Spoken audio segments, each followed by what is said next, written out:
See you out there. It's time for another Comics by Night. Yeah. It's early Friday morning for me, middle of the morning for Glenn and Russ. We don't know who else is going to be here, but I'm high on sugar and coffee already. There we are.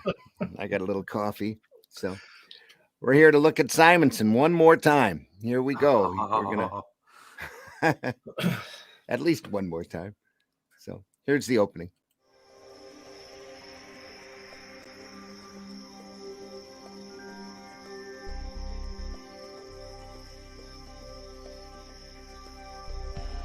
What was that? This is not a charade. We need total concentration. Now, once again, this time, with ewill.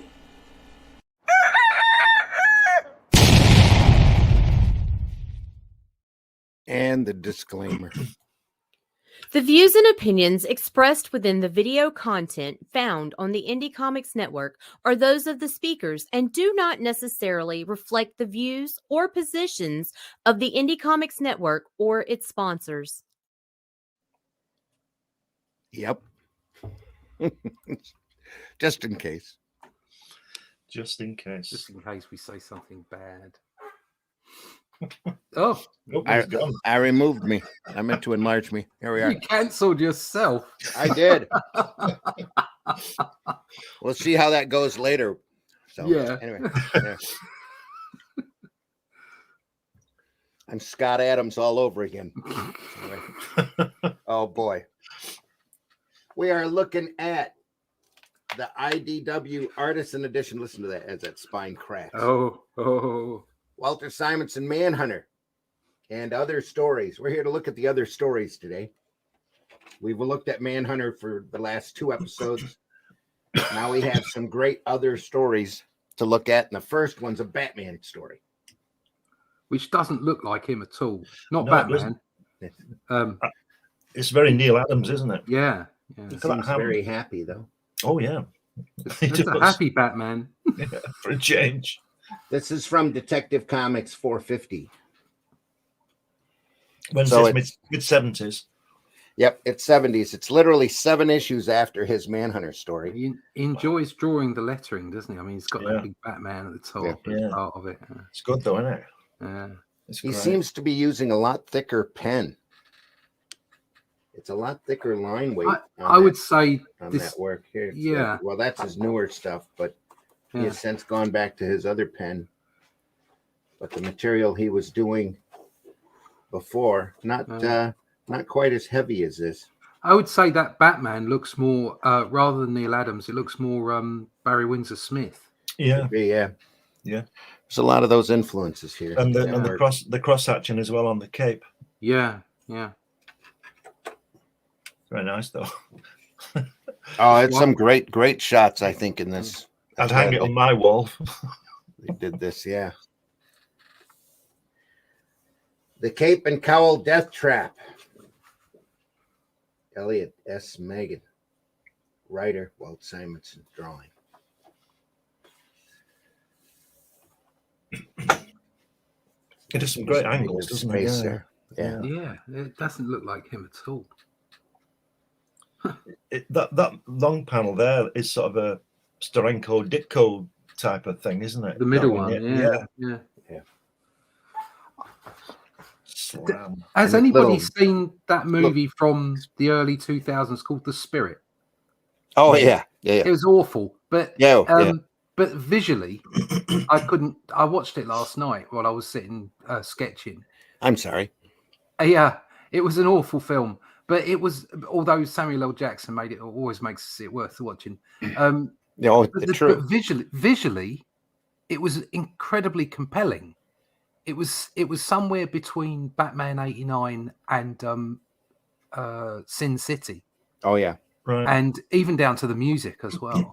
Yeah. And I found it, bearing in mind the glut of cinema we've had in the last 15 years, I actually found it quite refreshing to watch because it was different. Okay. It was just so very different. So sorry, it just the white out on there made me think of of the tie, because it's the tie is animated. It's like a red tie that's flying Yeah. around. Yep. They were really strong on the visuals on that film, Mhm. and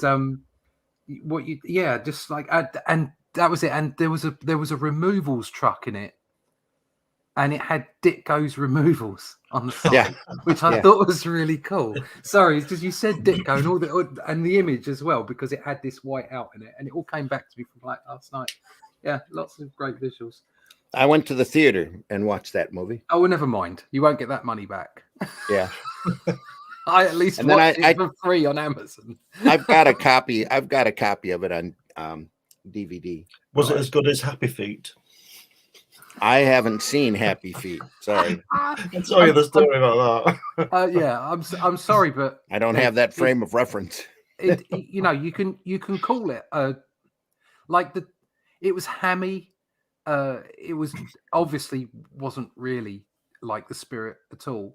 But it was compelling visually. It was quite cool, and I have to say it was something that was very simple and straight up and straightforward, and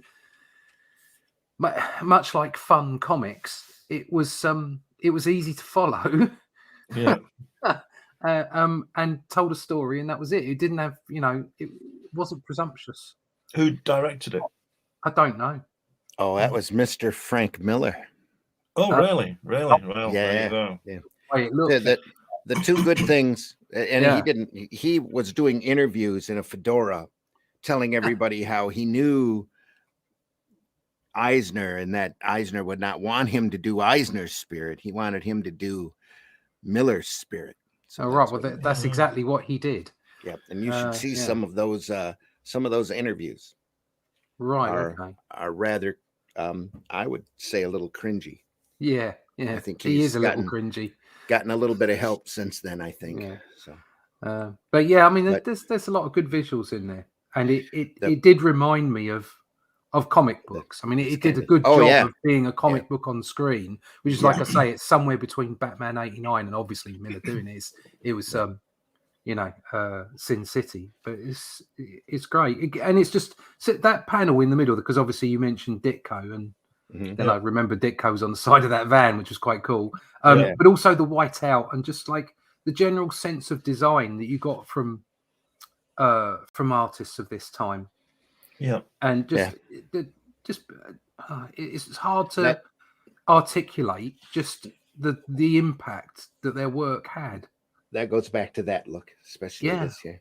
Yeah. There's a lot of and I just blanked on his name. I'm sorry, but the artists that worked with Don McGregor on and Steve Englehart on that run of Batman. So the Marshall Rogers. Right. There's a lot of Marshall Rogers look in this. Mm. And I think Rogers at the time was doing a run of Detective Comics with Steve Englehart. So there's a lot of that influence here. Yeah. Look at those explosions. Very different. Yeah. from Yeah. what They're he had quite. been done. Those explosions are so graphic, aren't they? Those- When I say graphic, I mean as in graphical. Yeah. Yeah. Yeah. There's Look at that top straight line. panel. Those faces don't look like Simonson at all, do they? No. And Well, I was The looking forced at that perspective is left interesting. hand panel on the left hand page. It's Yeah. top left. That Yeah. doesn't. No. Yeah, Looks like And it- Baron Harkonnen on Dune, doesn't it? That guy? it sure does. Yeah, it does. The two good things I took out of the Spirit movie was his treatment of the Spirit as a comic book type character, Hmm. and that he was so invulnerable. And the second thing is that because the Spirit movie didn't do well in the box office, it kept Miller Yeah. from doing his next project. He was going to do Buck Rogers next, Oh. and I'm like, whew, Oh. Yeah, that was a let off then. that's like the Ava DuVernay doing Yeah. New Gods to me. It was Just, like, oh, is that in turnaround? Finally, thank you. This Oh my God. it came across. Do you remember that Sky Captain and the Yes, thingy of Tomorrow, whatever Yeah, it was, with yep. forgotten his name, the pretty boy. Jude Law, was it? Jude Law, Law, that's it. yeah. And it was all done. It was like computer generated backgrounds before they did that kind of thing. Yeah. All the time. Yeah. Obviously they'd done it, but it was it wasn't a common thing. Yeah. And that film was crap, really. But Yeah. but I could not stop watching it because the visuals were just fun. That it was just a cracking sort of like watch, you know. Was it that- Nicole Kidman as well? I think Yeah. it was, And, yeah. Angelina Jolie was in that as well. Or was she? All Right. right, Yeah. okay. But yeah, so the spirit was a bit like that, and I suppose in essence, sometimes comics can be like that, because we all know that the best comics are a marriage of a great script, a great story, and great art. Yeah. But there are times, especially from my perspective, because I'm so shallow, that I will pick up a comic and think this story is crap, but I'll keep going back and looking through it because the art's so damn good. Yeah. That isn't always necessarily that it's the greatest storytelling art, just that the art itself is beautiful. Yeah. Which I suppose says a lot about film as well, because again, if you're not telling a good story, then the art isn't doing what it's supposed to do. I just had, visually, it just, you know. I had this sometimes you pick up a conversation. book, I had this great. conversation the other day with Ted Davis Right. about this kind of stuff, about the art. The art's great, but they're just pin-ups and things like that. Yeah. A lot of the art nowadays tends to look very similar to each other. Yeah. I think exactly for a what I while said. there, yeah, about 10 years ago, I saw that particularly Marvel, because DC tended to have a house style. Everybody tried to look like Jim Lee, which made me think like it was like the 90s again, because everybody wanted to look like Jim Lee then as well, which is a noble you know, cause, but nobody, you shouldn't want to look like everybody else. No. But 10 years ago, I thought Marvel was bringing some different art. I could see lots of different styles and different things going on. And in the last 5 years, so much of it seems to look very similar again, sort of a bit blobby in some cases. Yeah. I notice a lot of shading gets done, and I look at the shading and I think, why did you shade there? What's the point? Where's the light source? What's going on there? And an awful lot of the ink seemed to be left a little light and sparse, and the color seems to fill in, if you know what I mean. Yep. Yep. I mean, that's just some of that's personal preference, obviously. You can't say it's bad art. The most important thing is the storytelling aspect, which is why we're looking at things like this, because the storytelling is so damn good. Yeah.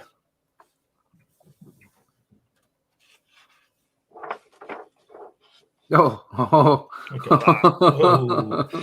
Here we go. That's a bit more Adams, isn't it? Yeah, it's fantastic, isn't it? It's having a little fun there.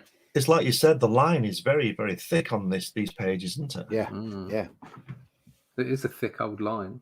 It's a lot thicker line weight. Yeah. Must have used a thicker pen. That's all I could figure. Yeah. But he's definitely working on a style here. He only had a felt tip. Yeah. Still managed to look better than 99% of everyone else. Yeah. Probably.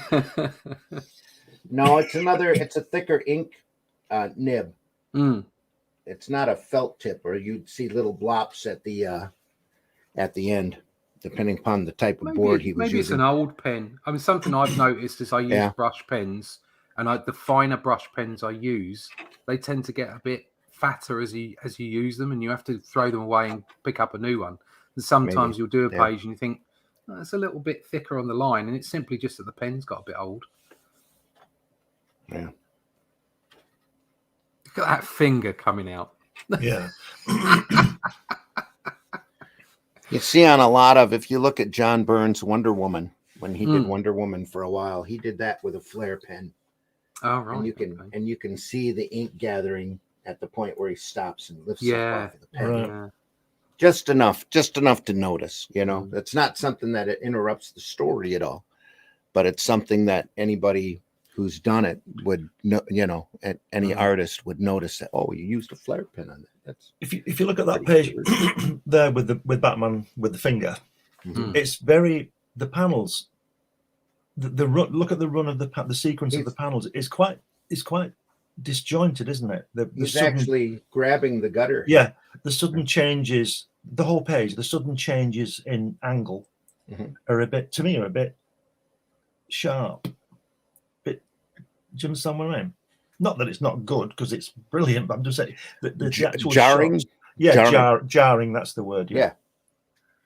He's probably doing that on purpose. I don't know, but He probably is. Yeah, because he's got boom, yeah, going this way, up at an angle, up at a different angle, up at an I'm- even more harder angle, and I'm even gonna- more I'm gonna- harder angle. I'm going to change what I said. That page is brilliant. Yeah, It is brilliant. Yeah, it is. I think sometimes I know what you're saying about the angles, and I think sometimes, as we've said with all these like really seriously genius level artists, is so much of it is done on gut, Mhm. Yeah, and he'll have he'll have thought, what's the most entertaining angle? What's working for it? It may be that he thought this page might have been a little bit dull, yeah. so he thought, I'm going to put in some extreme angles, But he's got to make it fun for himself as well. Yeah, exactly. Yeah, Yep, exactly. exactly. And Yep. that last thing with all the machinery on it, that's great. That's a great panel. Yeah, And the panel with him walking through the on the left of that, no, the Focus left, on the hand. far left with the shadow being Oh, here, yeah, that one. I love that panel. And so like you say, you can be sort of a bit subjective about it and look at it and go, oh, those angles are a bit on the jarring side. And I agree, they are. But then at the same time, it's like the page is just brilliant. Yeah. It's just so lovely to look at. He's done such a fantastic job, and the spotting of the blacks on this particular page are magnificent. and if you read the dialogue in this, Batman is also just a little bit bored. Yeah, I mean, maybe that's He- it. Yeah. He walks into the warehouse, he's looking, and he goes, apparently my playful poet left that storeroom door open for me to get curious about it. He wants me to step inside. So after a suitable period of nosing about, I'll oblige you. So there you go. So And then maybe he was reading the script and thinking, this needs a little bit of pep. Yeah. yeah. Turns up the heat intensity. Because it's not like he tries to put, rad angles in everything just for the sake of it. He Right. doesn't. I mean, look at the page on the left. There's quite a few flat angles. I mean, obviously the bottom right is amazing. That's Succession fantastic. of panels. Yeah. But the top sort of 6 panels, they're all fairly flat. Yeah. He's telling a story there or whatever. He's straight on. he's changing up the distances. Yeah. And the grades of background, midground, foreground. He's changing those up in order to keep it interesting. Mhm. And also a rather lovely crop through that guy's head on the 5th panel. But at the same time, it's a fairly flat sort of angle. And then it jars. You go straight onto this next page. And of course, the jarring part of that page is straight off. It's those bottom 3 panels where the action starts. Yeah. So there's no action. All it is Batman traversing the city. Mhm. But he's making it interesting. So you've got this flat page all the way down to those 3 panels, and then bang into the page on the right. Yeah. And it's full on. Like these angles are like everywhere. So, as much as it might be just straight out of his gut, it's also genius interpretation of making the flow and exciting you at the same time as a reader. Right. I mean, he's not doing anything on that right-hand page. No. He's He's just flying walking- through this. Literally he's- walking, coming in and walking through Yeah. a door. Yeah. And Yeah. yet it's like it's generating visual excitement. Yes. So it's brilliant. And even without reading the script, that this guy is Bruce Wayne because he looks so much like Christian Bale. Yeah. He's Christian Bale will be about 5 then, wouldn't he? When this He's came got out? a cracking Probably haircut not there even as born well. yet. Yeah. That's a full-on haircut. How's he going to put that in the cowl? Surely he's going to well. be lumpy on the top. He Well, just he's the stuffs it Batman, in there he's- and doesn't worry about it. He's Bruce effing Wayne. He could just call his beautician to come over. I need a workup. There is a lot of paste in going on here. Yeah.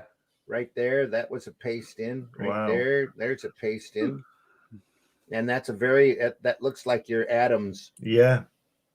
Batman there, very much so. I think we said this last week. Some of these pages are like the Steranko Shield, the way they've been reworked a lot. Seems to be a lot of hands on it. Yeah. Mm. Well, getting it right, Of course, yeah. still just starting out. But this is kind of funny. This reminds me a lot of Get Smart. Yeah. Slam, clang, boom, thud. He's just That's looking 12 around. panels. All these doors are closing.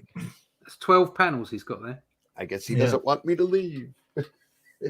I love the way that works, sort of like a jigsaw. Yeah. Go left, right, left, right, left, right, left, and then the bottom right. It's very followable, though. Yeah. You know, right there, and then that way, and then back up here and down. Lettering really guides you through it. And then out. Right. Yeah. I mean, I saw it straight away. You know, Yeah. left top, left top, left top, left. You know, and then the last one. It worked. Mhm. Fantastic. I'd like to and see it what was made that drawn. succession of the story. It's just Yeah, I'd like to see what was drawn underneath those two last panels for them to replace it like that. It probably wasn't happy with the figure. yeah. You probably just didn't like it. Yeah. That is that Batman looking up there. That's very Adams. That's very, very Adams. Yeah.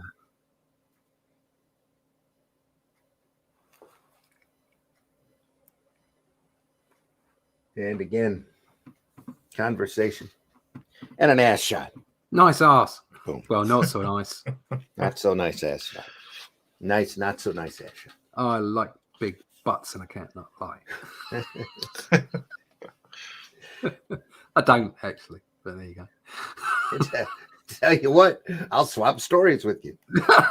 It's a talking butt. A talking butt.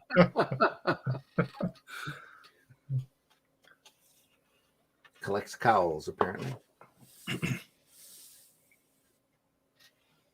Oh, look at that. It's a nice, friendly advertising pose. It's a very different way of drawing Batman. Again, this face has been cut in, redrawn. It's the way he's made him look more like a bat there than he normally looks. Yeah. Looks like a homage to the original Bat sign, doesn't it? Yeah. And he's got very short ears. Yes. Could you flip back for a minute and show that panel that we thought looked most Adams like? Oh, it's got short ears. Yeah. Might have done that on purpose. He's got little shorty ears there. When was this drawn? Do you know? 75, I think. Yeah, this is 75. Right. Okay. It's Batman Detective Comics 450, and so we just got done looking at 443. Yeah. So, like, you know, over 10 years before Dark Knight. Yeah. I would say this is a fill-in story because he's still at that stage, you know, that he doesn't have a regular gig. And he's still got the small ears on the cowl on the wall on the third panel there. Yeah. Yep. It's almost Catman ears. Yeah. Catman. Yeah. Very unusual leg. Yes, that's not the greatest kick, I'll be honest. Not quite the Ugg boots that you see from Jim Lee. No. Yeah, there's a little bit of a finer ankle there, isn't there? Yeah. There is. I mean, the way Jim Lee draws legs is quite attractive. It's like it's nicely done. But I find that when I try and do something similar, I get hung up on the fact that the ankles are too big. Yeah.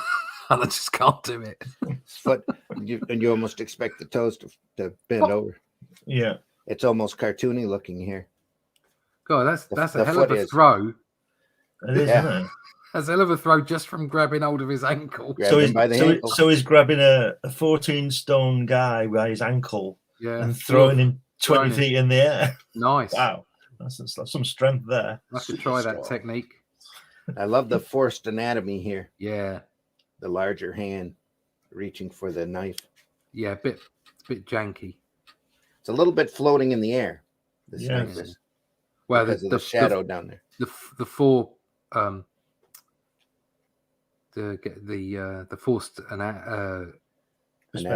perspective there. It isn't quite right. Yeah, but it works for the story. It's weird. As is this arm. Yeah. Still getting the hang of things, you know. Yeah. Oh yeah, well, it's inspirational seeing him do stuff. Oh yeah. So yeah, you throw me, so I'll throw a table at you. Here we go. Knock you off your ass.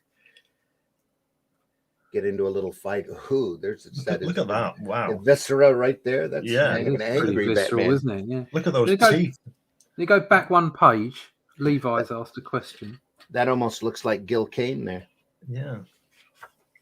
In a way, the 60s Gil Kane. Yeah. Oh, yeah. I suppose you can see a skull on his knee. And Levi says at that bottom left panel, Batman, which is T-shirt worthy, in my opinion. Anyone else see the skull on his knee? Oh, yeah. Yeah. Right there. Eyes, nose, bottom of the mouth. Precursor to Punisher. Thanks, Levi. Nice to see your list. You're watching this morning. Bristolian Dave in the house. All right, me blabbers. Your item has been shipped. Bristolian. Hello, how is your day, Punk Lee? Doing well, Punk. Early in the morning for us. Mid-morning for Glenn and Russ. All my Your posters have been shipped. Your item has shipped. Yeah, all my posters have been shipped. There you go. Which posters did you get? For the book 2 of Only Death Can Save Us. Oh, cool. All the posters have been shipped to me from the printer. There you go. I'll get a proof copy on Wednesday, I think, and if all is well, it'll go to print next week. I hope it gets there because I sent some stuff to the US about 6 weeks ago and they're just arriving now. Oh no, this is local. Right. This will be Mixam UK. Right. Did Jason finally get his book? No, he didn't text me about it. Yeah. No, he hasn't. I sent him the PDF so he could read it at least. Yeah. But it isn't. The last time I tracked it, it was in Chicago, and he said that was just near him. So it's about 5 hours away. Right. So that's between you and Paris, right? Yeah. Yes. I just got some books from JD. The last book I worked on for Unstoppable Comics.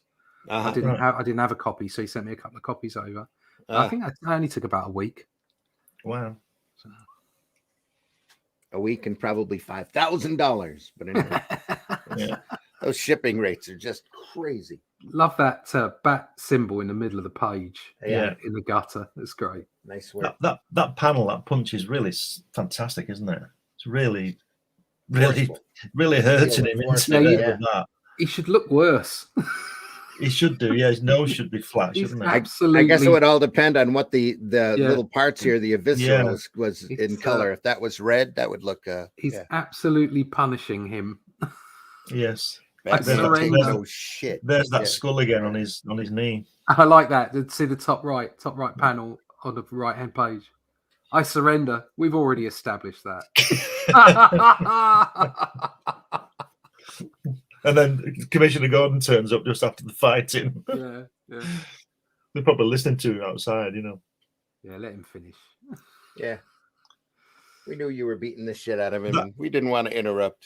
That Gordon in the second panel reminds me of sort of Mike Grell. What's he called? The guy with the bow and arrow, green arrow. Looks like that guy. Yeah. Only older. Yeah. Yeah. Here's Batman's kind of smiling. Yep. Beat the crap out of him. Thanks. It's Batman with a little attitude there. Yeah, we already established that. And the way he walked into that room knowing it was a trap, like, I'll just do it. What the heck? I don't like it where they explain. Oh, the exposition here? Yeah, I don't like that. Well, that was an easy death trap to get out of if you had a little bit of wax and my glove. Yeah. That's what the utility belt's for, right? The ultimate writing device. It's the end of the story, the reclaiming of the cowl. Isn't that weird that with that cowl on that chair? Yeah. Really strange. Almost looks like he's got a big mouth there. Yeah. Oh, Doctor's gone. Look at that. The man's not human. It took a devil from hell to catch me. Yeah. And he is the devil from hell. Look at that.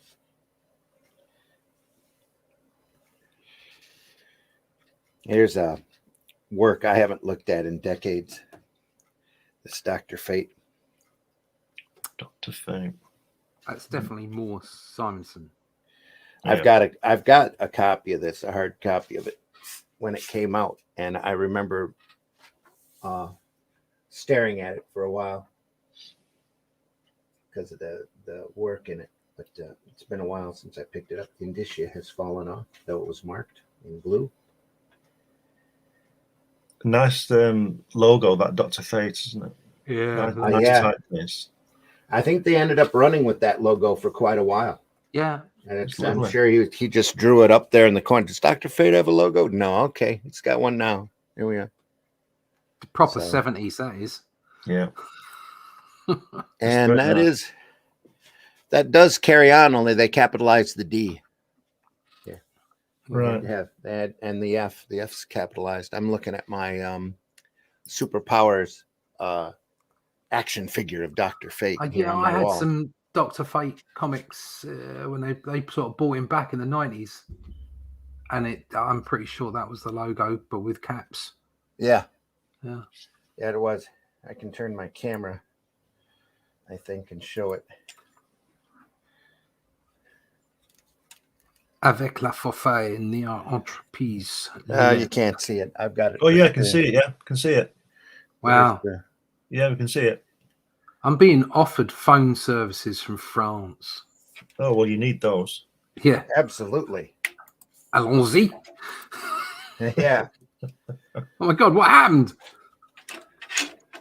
What are you doing? Oh, I don't know. I can't get it to bend back. And, Keep it still. Don't fiddle with your camera when we're on live. No. we're having an earthquake as we speak. There we go. That's it. That's it. Got Don't it. move it. That's it. Too late. She already looked. We've already been mooned. Yeah. Yeah. Too late. We've already been mooned. Old reference, kids. Anyway. Don't take the picture, Ethel. Too late. She already looked. Don't look at those. It's too late. She's already been mooned. Oh dear. Boogity. Yeah, that's right, folks. It's early in the morning. Comics by night. Yeah. Old guys talking.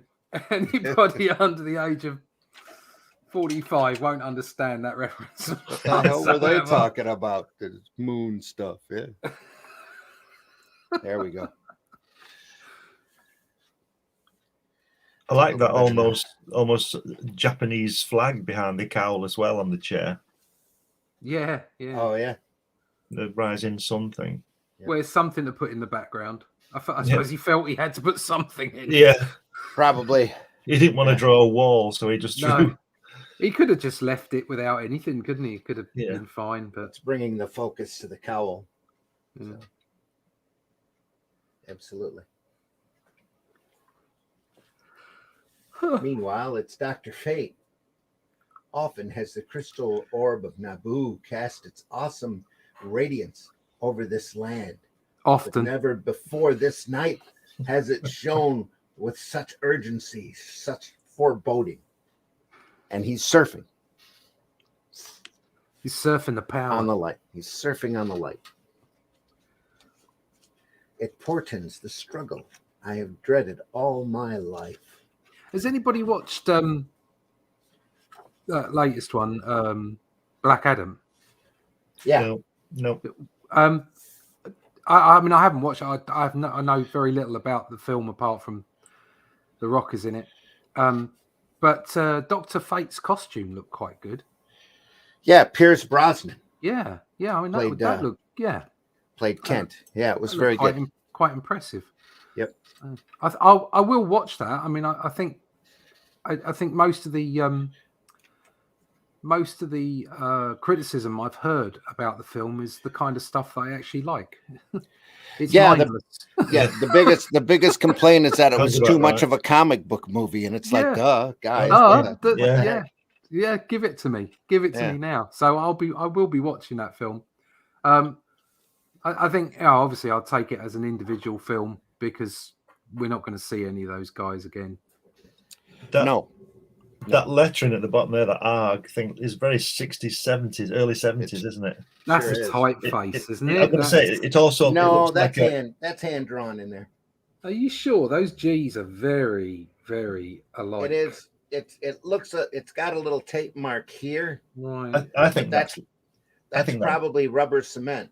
I think that's letter set. Little tape there. It's either letter set or he's traced each G precisely because they're exactly the same, aren't they? I don't know about that. No, they are a bit different. If you look at the first G and the last G. Yeah, they are slightly different. Yeah. Well, then in that case, he's traced them because that's definitely a typeface. Yeah. Not that there's anything wrong with tracing them, which is probably why it's been stuck down. If he's traced it somewhere else and then laid it down. Yeah. Lord in heaven. Good Lord in heaven. This wham is God. definitely done by hand. Yeah, that wham is definitely done by hand. Whammo. Whammo. Wham. You wham. At last we meet, student of Oh, Naboo. what a great last panel that is. That's brilliant. Since that wise one's mind, it's linked with yours. So do you recognize me? Gaze on me and know the fearsome power you have unleashed. Blessed. Oh, Rumzid. Anyway. Kremazad. Krems. It's like he's Biden or something. The old age prophecy comes true. Callus lives. It's a great face. He's dead. Terror, death, and flatness right there. Vacant. That's very good. Nice hair here as well. Like we talked before, there's no defining line. It's just hair. Right there. Same thing with the hairline here. You can see the Doesn't need one. you can see the grease. Yeah. Yeah. Or the Sheen. what did they used to use, Glenn? Back in the 50s, what was it? My granddad. Brill cream. That's it. My granddad. Yeah. My dad used to use Brill cream. Real men use Brill cream. Yeah. I wish I had enough hair to put Brill cream in. I was never a real man in that case. No. Even when I had some hair. No. When I was growing up, it was gel. Real men used bacon grease. Come on. It was gel where your hair ended up sticking up in the air because it was crispy. Like alfalfa Yeah. on the R gang. I don't. No? What's the R gang? Okay, that's too early of a reference. Yeah. Sorry. Spanky and our gang? No. Spanky. Okay. That sounds spicy. That's a kid group back in the back in early cinema days. Yeah, Alfalfa was the guy who had just a lick of hair on top of his head. Oh no. Okay. I might have to pull up that reference just a lick of hair, like the lead dwarf from Wizard of Oz. Like the guy that was on Saturday Night Live. With a what were those munchkins? That's what they were, munchkins, and the ones with the hard nuts. The hard They had nuts. broad New York accent. And they just had a little kiss curl, completely bald, one little kiss curl in the middle. Yeah, that's what they were. Let me find a good picture of him here.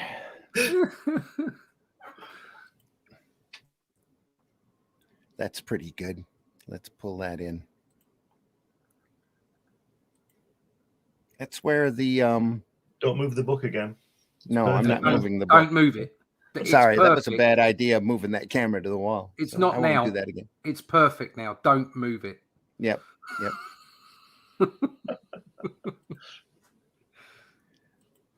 That is actually the best angle you've ever had. There's no flare or anything. That's perfect. Well, good. I think this side here looks a little dark, but No, it's fine. Could be. Don't let anybody into the studio. Don't move. Don't eat. Nothing.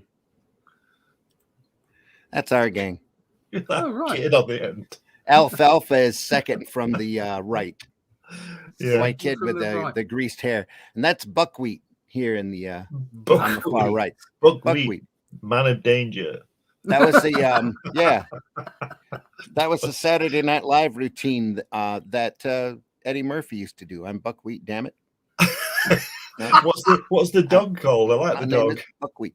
Oh, I don't remember, but he had a circle over his eye. Yeah, he's Over called his eyes, Patch. yeah. Then he's called Target or Good Patch or Patch. something. Yeah. He's great. Spanky Anyway. is So the is one that a next to- colorized? Is that a colorized I picture? think, yeah, I It think is. Yeah. Yeah, Spanky's next to Alfalfa there, who's next to Buckwheat, and that's Alf- Darla in Alpha. the middle. Alfalfa. Alfalfa. Yeah. Buckwheat. He's great. I like him. And he used to have a cowlick. You can't Fantastic. see it here, but he used to have a cowlick off of his part there on top Right. of his head, almost like a hook. Who's seen? Oh, and actually, no, I'm sorry. I think that's Spanky here between the two girls. Right. Who's seen that meme of Samuel L. Jackson like just looking at you, No. like in a crazed? He's just like, it's crazed. It's just like that's Buck Alpha when he's older. Yeah. All right. Wasn't the dog Petey? Petey was the dog. No, Petey. Petey was Betty Boop's dog. No, that was Did Betty no, Boop yeah, have that a was dog? Petey. Petey was the little white dog that ran with Betty Boop, Huh? wasn't it? I don't Somebody will know out there. We'll get some correction. In the bottom left of that Batman, which is t-shirt worthy. Okay. Got that. Wasn't the dog? It might have been Petey, or it might have been named Petey in a couple of the episodes. I don't know. Anyway, yeah. Alfalfa. know. Moving Onward. on from Petey. Moving back to what we're talking about. Oh, This is where Dr. Come back Fate again? starts using the Ankhs here. Right. And he starts using the Ankh as part of his symbolism, his iconism. That's a thick brush come back again. Yeah. Yeah. Pen line. I like I'm that. pretty That's a sure mad it's a stiff character. pen, not a brush. So That's bonkers. it's right there. Yeah, after a while it started getting a bit more Egyptian, didn't it? Yeah. Dr. Fate. Yeah. Rip. Always liked that character. What, Dr. Fate? Yeah. The few Golden Age reprints that I got in the stories of his in the 100-page super spectaculars were always pretty cool. I always liked the look of him. Well, he's dead easy to draw facially, and Yeah. you don't have to worry about expressions. You got to get his teeth right, don't you? Yeah.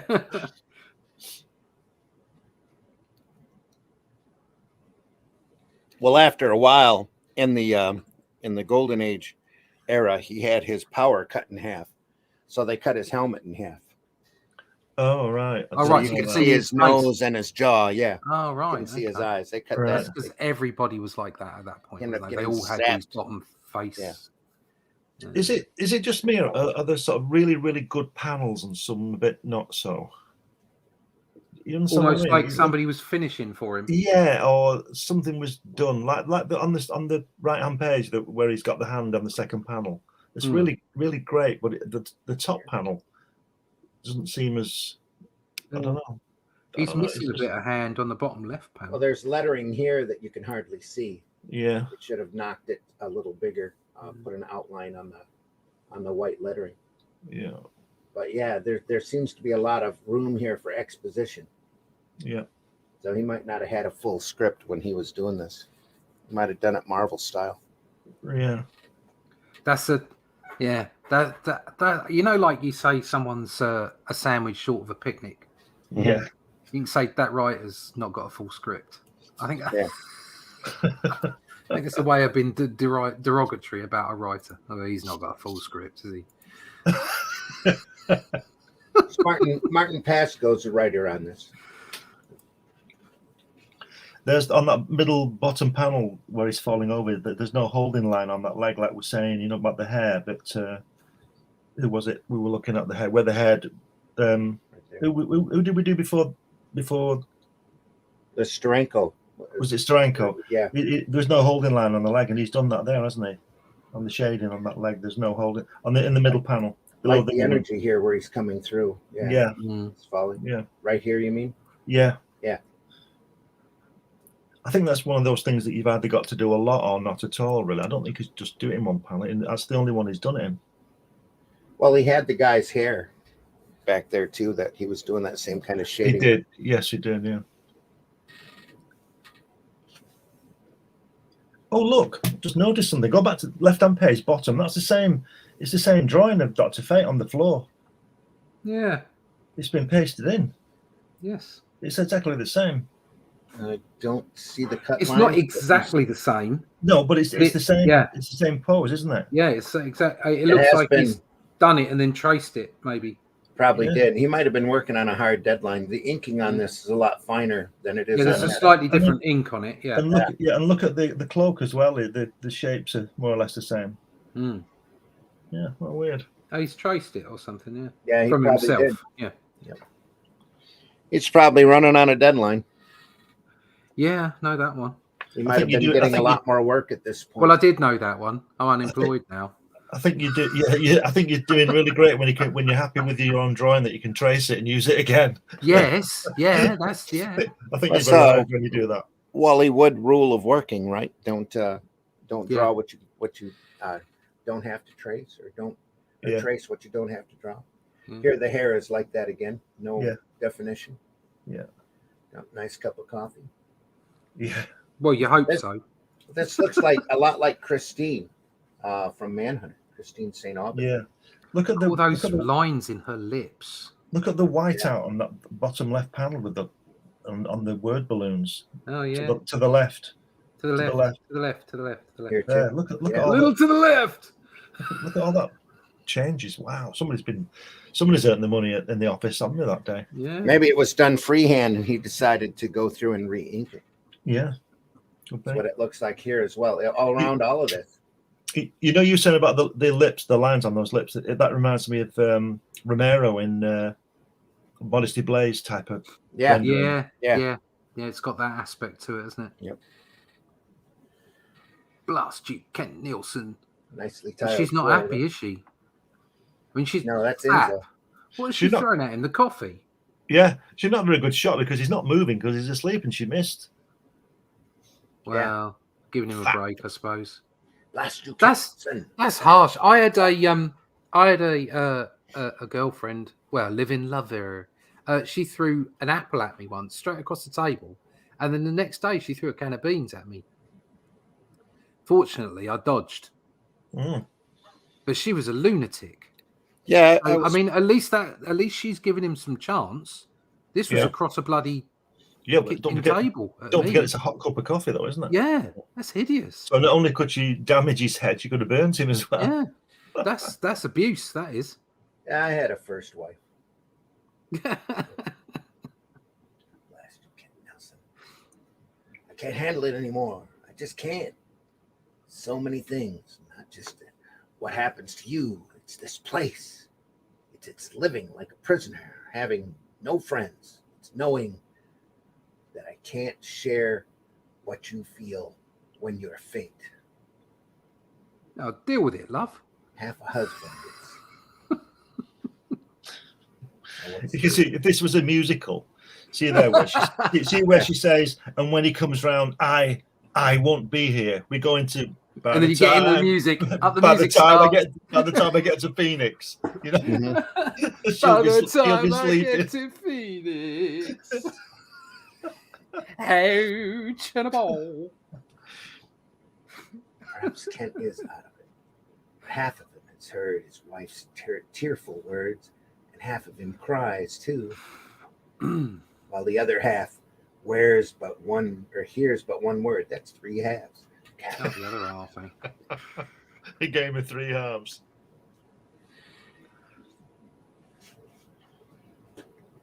And he's got his own pyramid down in the basement. Look, and you can down the steps. He's got these pillars. Look, with other stuff on it. Every home should have one. Yeah, he's in a high tower. He's in a magical tower anyway.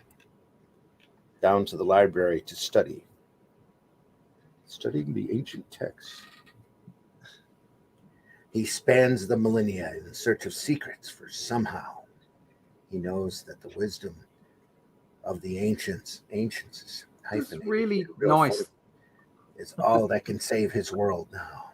It's really nice that they live in this magical tower, but there's some rather lovely checked tiles in the bathroom. Yeah. Those were installed in the 50s. So yeah, that's cool. Mm-hmm. A little bit of modern living. Typical. No, I'm not going to say it. I'll get slaughtered if I say it. I like the way he feels the need to draw the toilet seat in. Yeah. I That's probably- how you know it's a bathroom. Yeah, I probably wouldn't have, but yeah, I can see that. Didn't draw the whole toilet, just No, the bowl. the edge of the toilet.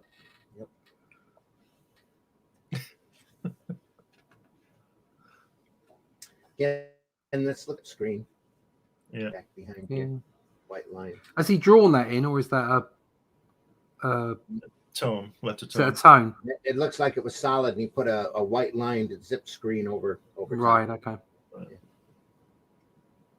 what it looks like.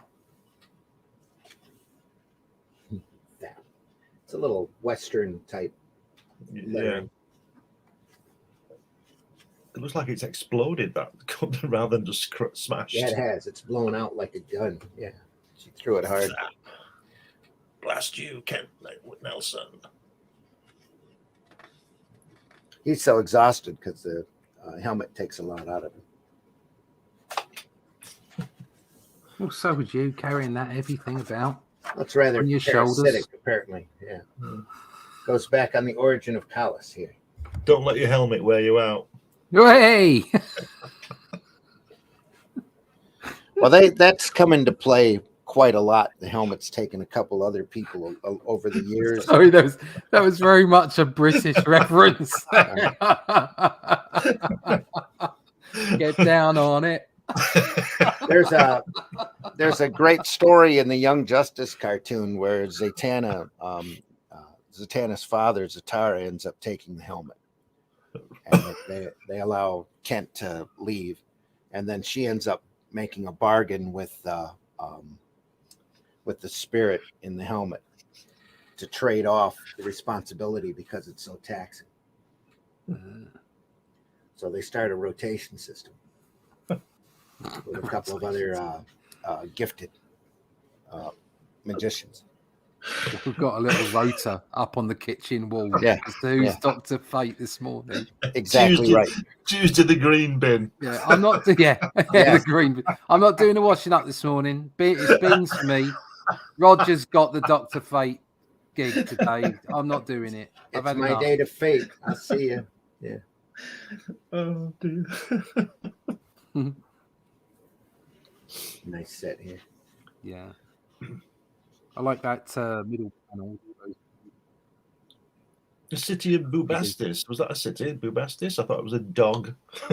The dog's Anubis, isn't it? Yeah. No, Anubis. No, I know that. I'm talking about Or- Bubastis in Watchmen. Ah. That big dog thing that Yeah. Ozymandias has. Ozymandias. Oh. Yeah. Ozzy. Ozzy to his friends. Ozzy to his friends. This is great. Low. I did think that Anubis was so violent. I know he's a guard dog, but I don't know. All the Anubis gods are is mean. the They're all god of- mean gods. Is Anubis the god of death? Yeah. Is it like it's like the gatekeeper to Right. the I thought he was. beyond or I thought, he something? I thought he guarded them, but yeah, I suppose he could be. I don't know. Yeah, And like- here I believe he's the gatekeeper. gatekeeper to chaos. Right. Oh, right, them. okay. That's why he gives him the amulet of Anubis, is to maintain order between.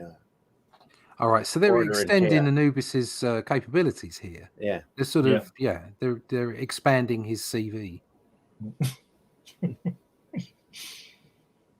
It's interesting that he shows him without any features. He's just silhouette. Yeah. Yeah. Yeah. Yeah, he went for that graphic look. Yeah. Yeah. It's a nice touch. Is it the Book of the Dead? The Egyptian Book of the Dead? Yeah. Where you weigh your heart against that of the feather of justice or something. Nab- I don't know. Yeah. Nabu. It's just, Yeah. This is Nabu, not Anubis. He gave him the amulet of Anubis. But I believe Right. One of- So one he's of the- he's just a helper. Yeah. One of the theories of Anubis is that it was his head on the Sphinx. Yeah. Yeah. Or and well, the other theories is that it was a lion's head, and it's actually Yeah. somewhere between 12 and 32,000 years old. In actual fact, Yeah. from that's a right. previous civilization prior Yep. to or during the last ice age.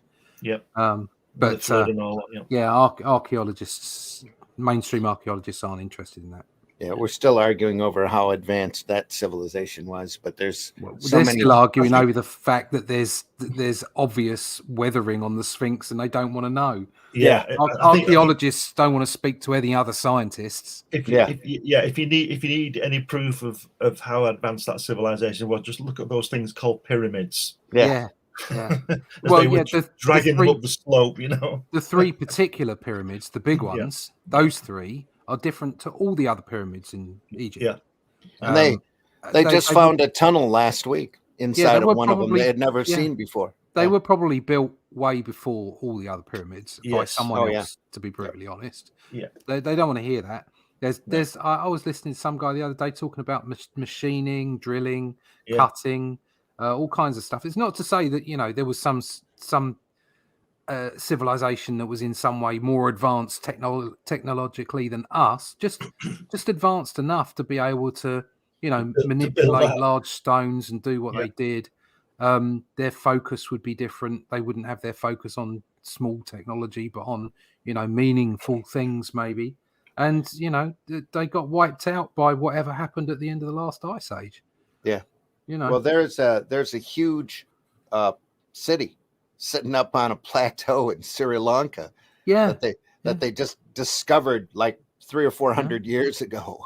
That had been sitting there this whole time. And somebody up there knew how to cut this incredibly large wading pool out of a block of granite.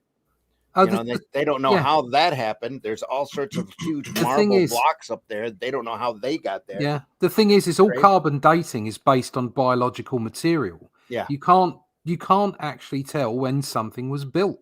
Yeah. You can only tell when the last person was there or the first person was there that left a chicken bone or something. Yeah. Other than that, you can't do it. But like I say, archaeologists, who personally I don't consider to be scientists, aren't prepared to listen to people like geologists who are scientists. Yeah.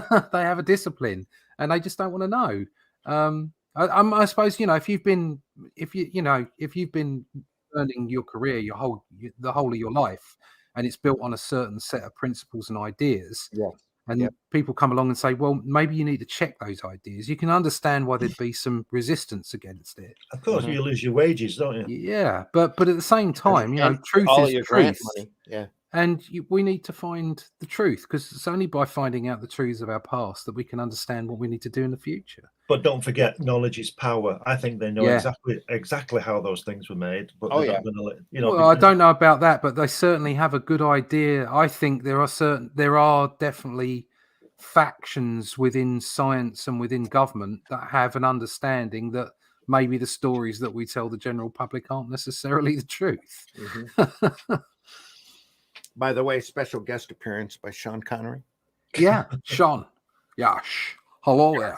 You look lovely, Miss Moneypenny. 100 no's and a yes means yes.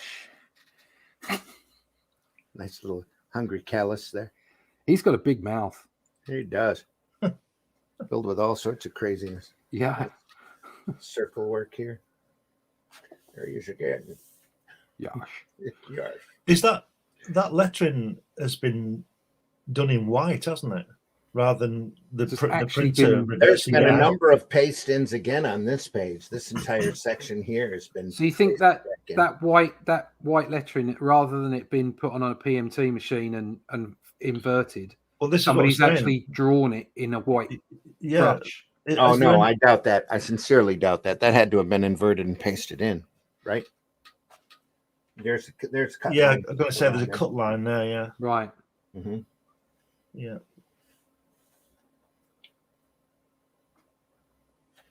This ankh here. This is all pasted with the rubber cement's been there for so long.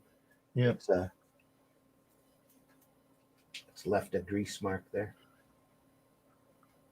Love that. So rounded corners for memories. Yes. Yeah. Always used to love that. Flashbacks. Nice cityscape here. Very quick, very simple. Just solids with a little line work. Beautifully done. And again, a really quick fence. That girl's face there's got that open Ditko line on the nose. Mm-hmm. Yep.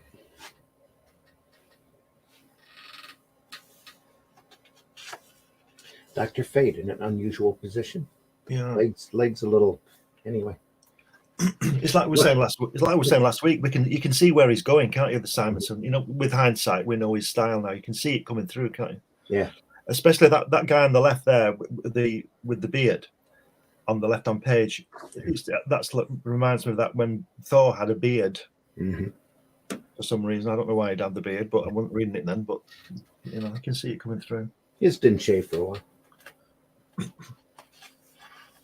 When he turned into a frog, that's when I stopped buying it. Oh, I thought, no, I don't need this. Wow. There's a lamb. Strange again, coming and using that Ankh symbolism. That's the first time I ever remember him using that. Look at that.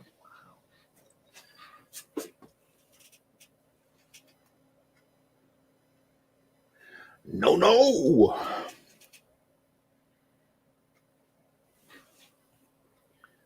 And again, on this, the line weight on that mummy, you can see he's using that pen in different widths. That no panel that you pointed out there that's very Doctor Strange, isn't it? Very much, yeah. It's very nice. Well, Strange never used any Ankh iconism. No, I didn't at all that I remember. No. And on that crazy, leg, crazy bands. Yeah, his leg like a Steranko leg, isn't it? That leg there, that one. Yeah, That open leg, thick to thin. Yeah, like it does. There's like a warp thing, isn't there? That Nick Fury goes through or something. Pin. Then by Ishtar. It's great though, isn't it? It's fantastic, isn't it? He's Brilliant. Stronger than I guessed. He's not destroyed, merely driven off. Would have been interesting to see Simonson do some shadow work. Yeah. That would have been, because Kaluta's shadow was coming out about this time too, if I remember right. Just seeing that car and that angle, a little bit of reminiscent of Kaluta. It's interesting, thick. Right there, and then the white lines just to break it up. It's great at the top of that page there where your hand is, where the cityscape is very quiet and very dark and serene, and then you get the little bit of text, and then bang! This is what's going on underneath. Yeah. Sorry, I had to nip away then to get myself more coffee. A little bit of white out going on down here off the reflection. Lot of white out. A lot of white paint, white specks here. Yeah. Look, I was just looking at the weight on that leg of the WAM panel.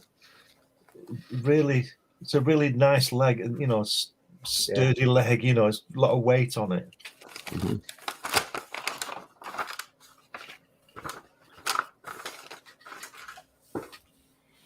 There we are, Sphinx. Yeah. It's that silhouette for Naboo working again. Beautiful negative space work here. Yeah.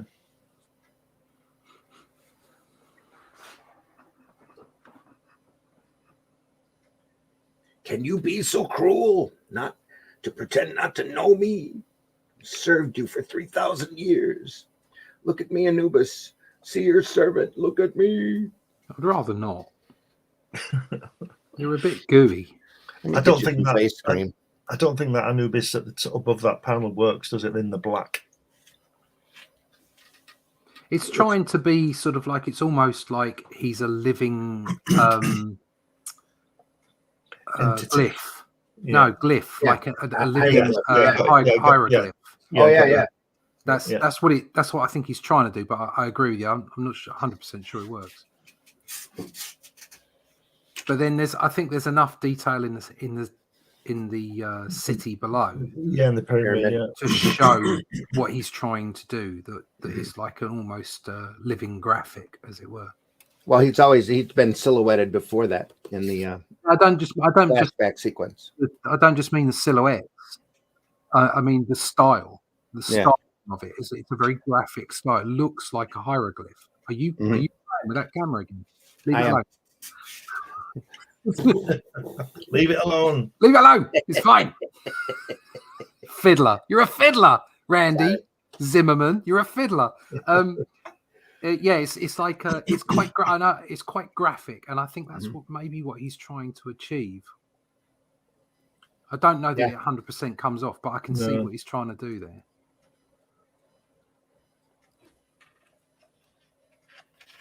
Well, I like it.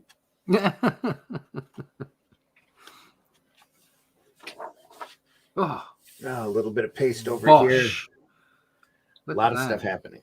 Yeah. Some thicker lines. Oh, God, go away. Sorry.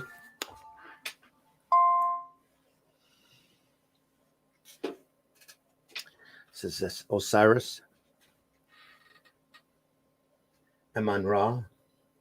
Don't know. Make me one. Amon-Ra. Destroy your Amon-Ra. Yeah. Make me one with you to destroy your enemy. Great helmet. It's tearing him apart. And you've got that eye at the top of it as well. Yeah. And he had continued these lines around. Yeah. Then decided against it, whited it out through the callus over top of it. Could you imagine if he'd drawn that and then sent it in, and when it came back, somebody'd whited all his work out? Oh, that'd be crazy. Yeah. Little serpent back behind here too. Yeah. As well as the all-seeing eye.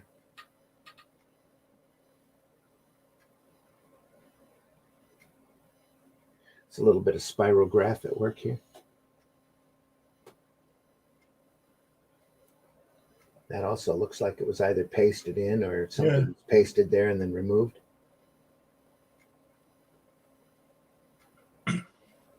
Great shot here. Forced perspective. Again. Not to mention all of this going on. Got attacked by bands, it looks like.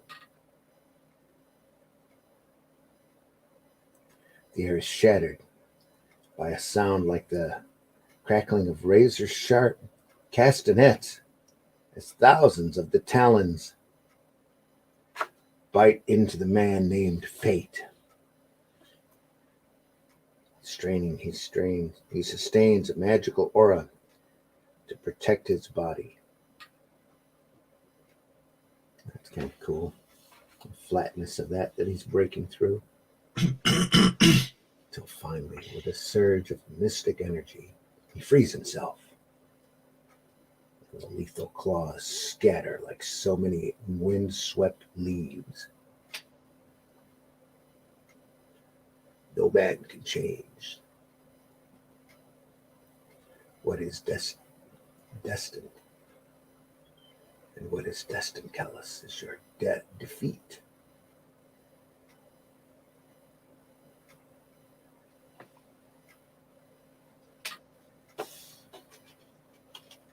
Pretty cool. Yep.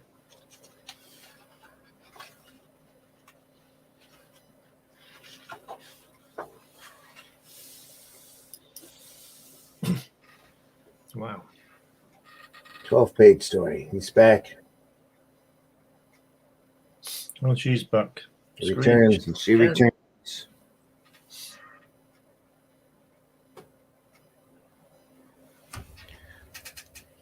It's resolved to being Kent's mate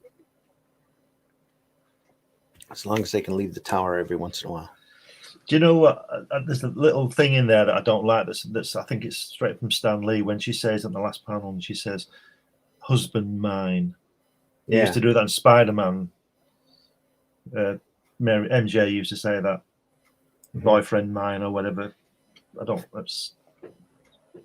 think Americans call it hokey to me. Yeah. Anymore it comes off. It's a little cringy. Yeah. I think maybe I can learn to live with him after all. Oh dear. Onward Fickle, to- eh? Fickle female. Yeah. Until Well, next you week. know, we're still it's still the 70s. Yeah, that's true. Meanwhile, it's Captain Fear. John Workman is here as a letterer. David McElhenney and Walt Simonson, and David McElhenney is the writer. Yep. Susanna Wood would have colored this. Just great look there. Nice ship. I like the way his signature doesn't mess with that drawing. Yeah. You know, that lovely signature that he does of that dinosaur thing. Yeah. It really works, doesn't it? Doesn't take away. Just the whole conflict here, the whole fight going on. It's great. And that ship at the top. Yeah. It works incredibly well. I like those lines on the hand that's holding the gun as well. Those lines on the fingers. Yeah. No, at the top. Up At the here. top. Yeah. Yeah. Some people would just block that in black, wouldn't they? And it works really well with showing the light coming through. You know. It's just a nice gun in general. Yeah. Yeah. It's good at weapons. That we established that, didn't we, last week? Yeah. And I like how he goes. He's solid here. He's so you can feel it, but here he's very much line weight. Yes. That was probably covered over by a block of color there. Yeah. Yeah. In order to keep it broken up. Yes, it's great. But again, the contrast works incredibly well, and the detail pattern on that cannon is very interesting. It's a lot of texture on it, doesn't it? Yeah, that's what I meant to say. Yeah. It's very nice, that page. Yeah. Oh, there we go. Look at that. Ooh. That's just great. Look at that shit. Another just a great just two great pages, actually. Yeah. You're gonna do a pirate strip. There you go. Yeah. Look at the way. Look at the spray on the front of the ship at the bottom with it, that white. All that is fantastic, isn't it? That's a lot of whiteout work in there. Yeah. Expertly done. But the thing that struck me about that last panel there with that ship is you've got a ship from 1750 or whatever, and a Kirby explosion whamming into the side of it. Yeah. It's fantastic, isn't it? Very much. Yeah. Just all great. that detail on there. A lot of negative work here, no outline. A lot of solid. And also, I just love the way the mast work here in that ship one at the bottom again. The way that the debris is splashing in the water as well, like it would, But the splash of the spray is different at the front of the ship. Do you understand what I mean? Well, the ship's moving. Yeah, so, it's fantastic, isn't it? That's a really nice page. That debris splashing into the water here, just beautifully done. Like I'm glad they didn't put wham on it, and spoil it. Yeah, absolutely. If you're doing a pirate strip, that's what it looks like. Yeah, that's what it should look like.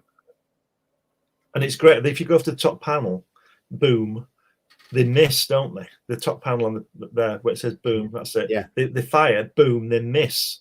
Yeah, and then bang, they get it on the second one. Fabulous.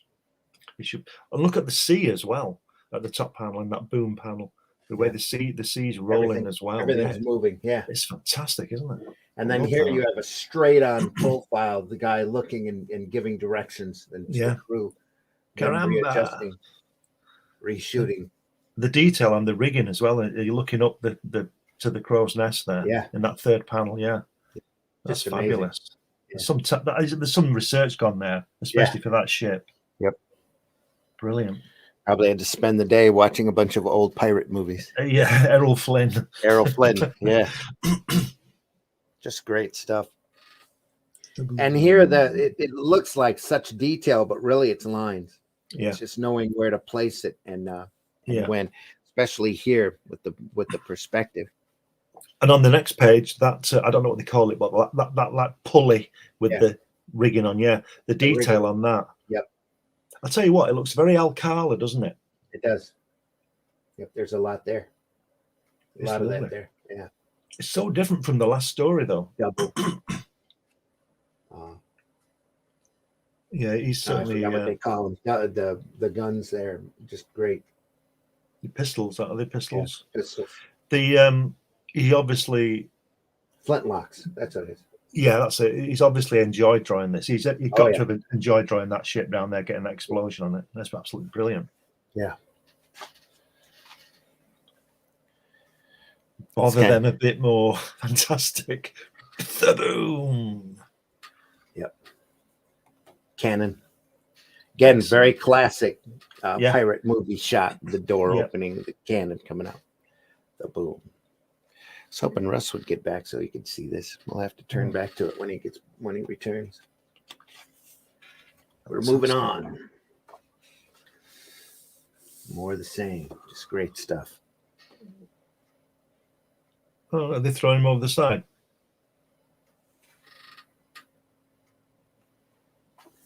Yeah. Yeah. Just let the sea happen. Is the captain? See you, captain. Chuck him over the side. Imagine that. Wonder where this was from. Let me turn back to the contents page here.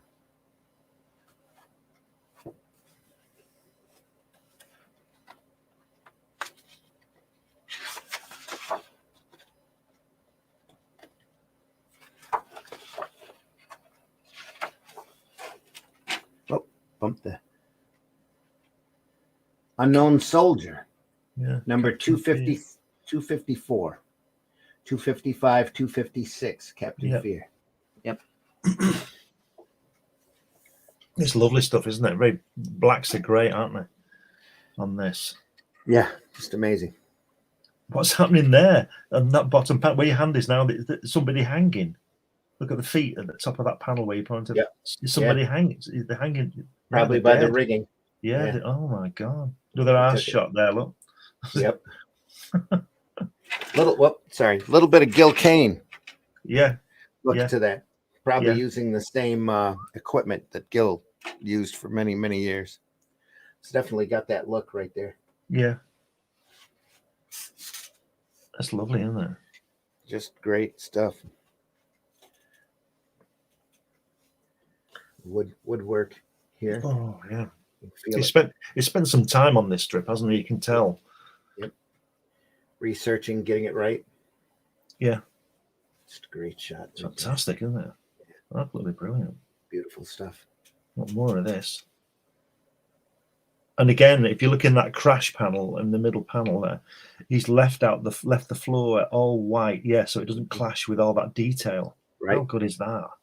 Fabulous, isn't it? I'm not so sure about I don't like the crash typesetting that's been dropped on there, though. I think that spoils it. Definitely looks like it was added on. Yeah. It looks like it was pasted in. Yeah. But probably didn't need it. No. He might have tried to have drawn a crash over top of it and somebody didn't like it or he didn't like it. So he took it and just pasted in. There's no exclamation point to it or nothing. It's not too clear here, but to the right of Crash, the paneling on over that guy who's dead. Is that all line? It's wood grain here. Yeah. Yeah. Is that line? Line? Yeah. Is it just like lines? Oh yeah. Yeah. Right, it's all done and laid in by hand. Right. Off of that pen point. It's great, isn't it? Yeah. I like that. Just enough too, because you start light down here like the floor. Yeah. Then you get a little more detail until the shadow hits it. That's great. Again, it's knowing sign of a great artist, knowing what to put where. Yeah.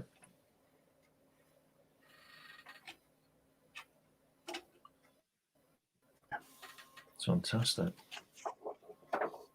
Oh, look at that cannon. Oh, look at that. Look at all of that. That's that shows you what it does, a cannon, doesn't it? Wow. I tell you what I like about that cannon, see the barrel. I like the way the barrel isn't even because the barreling in the canal tube, it's not exact, is it? Look at that. It's just fantastic. Yeah. And that texture of the tube bit, it's wonderful, isn't it? That's great. And look at that boat again on the other side at the top, that little boat. They're pulling those oars, aren't they? Wow. Yeah. That's just fantastic. Yeah. That's just great amazing work to it. And also something I noticed that he does This is incredible, I think. You see that second Oh. panel, the way it's so thin, the second panel, so And I'm small. back in the room. Right. You get so much, you get so much detail in such a small space. Go back a couple of pages and show Russ those pages. You won't believe Yeah, I was this. going to do that. Oh, look at that. That's Look, beautiful. wait till you see this. Look at that. Oh, look at that. Look at that boat, that ship being hit. What's the story? That's just Captain Fear. It's a pirate. Right. Yeah. Okay. That's lovely, isn't it? Look at that. Look at that. Wow. Look at that pistol he's got. Look. Yeah. Flintlock. I was saying the other week about how he knows about weapons or researches the weapons. And look at that. Well, he just researches, doesn't he? I Yeah. mean, look Yeah. at what he's doing. He's got the armor he's got going on there. Yeah. That guy's hat. The texture on the cannon we talked about earlier. Yeah. Yeah. Just look at the ship so easily. That's it's a beauty. just That black ship and up at the white. top there. Wow. Yeah. Just amazingly done. We were just saying, Russ, that if you look at the top of the boom panel there on the left, Mm. it fires and misses. Yeah. And then you come down, they reset the sights and bang, they get it right in the side of it. And I was just Great explosion. I was just saying, perspective here. you've got the 1750 ship being hit by a Kirby explosion. Yeah. It's great. And then the debris and splashing in the water as well. Over on the right there, where the cannon's firing, the thaboom over on the right side. Yeah. Yeah. It's great. Great lighting. That's just. So just saying on that, where the ship is being hit, the debris splashing in the water is different from the spray that the ship is making at the front of it. Yeah. That's fabulous, isn't it? Yeah. The detail on that. And again, that's just great brushwork. Yeah. Understanding what his brush does, you know. Weird, my chat message isn't there anymore. Can't explain it, Chris. Don't know what's up with it. I just blame StreamYard. Just keep adding to the chat until it shows up. Yeah. I'm just saying before as well, Russ, that it's very Alcala, this inking, isn't it? This is, yeah. Do you know, it makes you wonder, you know, it's like we're talking about doing what we're doing, me and Randy, and I'm looking back at like Buscema, Conan, and Alcala inks, and is that Alfredo? Alfredo Alcala. No, there's another guy. Who's the other? Ernie Cruz. Ernie Chan, is it? Ernie Chan. Yeah, and just the different textures and what have you, and what's going on there, and it's like it's almost like it that style works. Yeah. For that kind of content. Yes. Yeah. Whereas, like when I draw the Only Death Can Save Us stuff, or where I'm doing the Unstoppable comics, or if I'm doing Doctor Who, I was doing just that little bit more shading, and then the Batman stuff, because it was all ages, I did a little bit, but not a lot. And then the Only Death Can Save Us stuff, I'm putting that in that sort of that kind of Bronze Age kind of feel. But when I want to do something like the Sword and Sorcery, I'm looking at doing a lot more cross hatching and shading and stuff. And you can see here that it's him, it's his style. Yeah. But it's kind of like he's deepened it. Do you know what I mean? And it works for the subject matter. Yeah. It really does. And it once again, I'm finding myself inspired by someone who I don't see. I never look at his stuff and see my work. Do you know what I mean? He's never been he's never been one of those artists in my list. Okay. I can appreciate him. I think he's fantastic, but it's not the way I want to draw. But at the same time, it's inspirational to see someone change their style just enough according to the content of the story and the genre. And it's like, wow, this is inspirational stuff, because I'm fighting myself thinking, well, I wanted to draw that way and then I wanted to draw this way. And it's like, no. It's okay. It's okay to change. It's okay to adapt and do different things. You want your own style from a perspective of you want to be recognized. But then you look at something like John Buscema and you see all these different inking styles, including his own, and everybody recognizes it's Buscema. Yeah, everybody. It's obvious who it is, and yet you have somebody like Alcala inking over the top of it, and it gives that kind of look, you know. So from my perspective, I'm seeing stuff like this. I mean, he inked this himself, I presume. Yeah, I think so. And it's like, right, okay, So I'm not changing my style. My pencils are still basically the same. My formation of scenery, the way that I put things, the way that I tell a story, my anatomy, all that kind of stuff. Like the pencils of, say, Buscema. I'm not comparing myself to Buscema, just the process. Okay.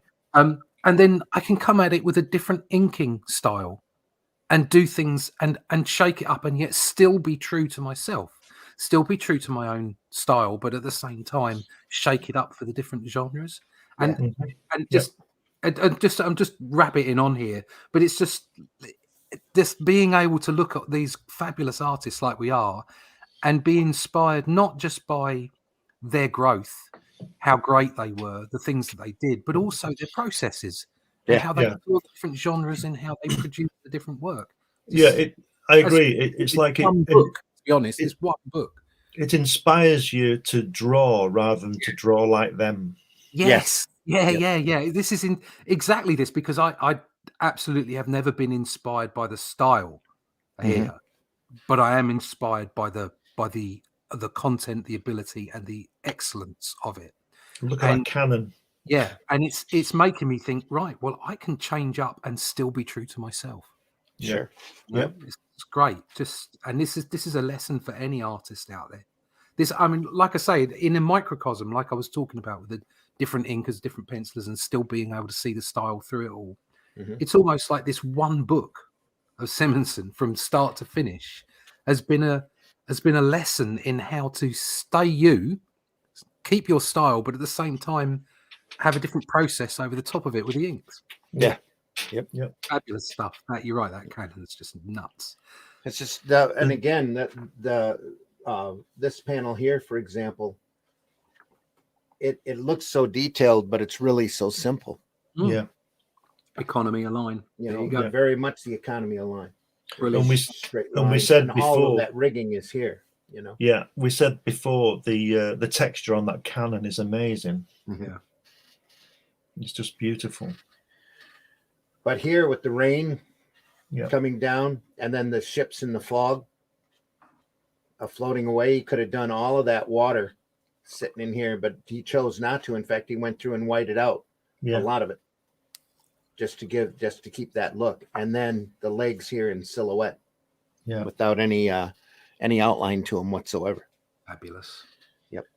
And again, on the panel above there, where the guys are lying dead, and the cannon. Look at the cannon, the rendering of the cannon. Yeah. It's sort of incidental, but it's bang on, isn't it? Mm-hmm. It's fabulous. Absolutely brilliant. Again, there's some. He's got that research into the headgear, soldiers. Yeah. Mm-hmm. Yeah. Look at that whack. Whack. Yeah. I mean, at least he got an exclamation point behind it this time. That's definitely Metro set. Yeah. Yes. He's been using Times New Roman in places. Yeah. Not good. It works. Well, it's old time, It's old timey. Yeah. Captain Fear. Yeah, that's drawn, but it's definitely based on like Times New Roman. There is a it's shaky. It's intentionally shaky. If they did that in Letraset, I'd have gotten yelled at if I had done. Exactly. Letraset like that. Only that's the effect that he was after. Yeah, it's traced and he's done it in that way. Yeah, definitely. I think Walt Simonson's a frustrated letterer.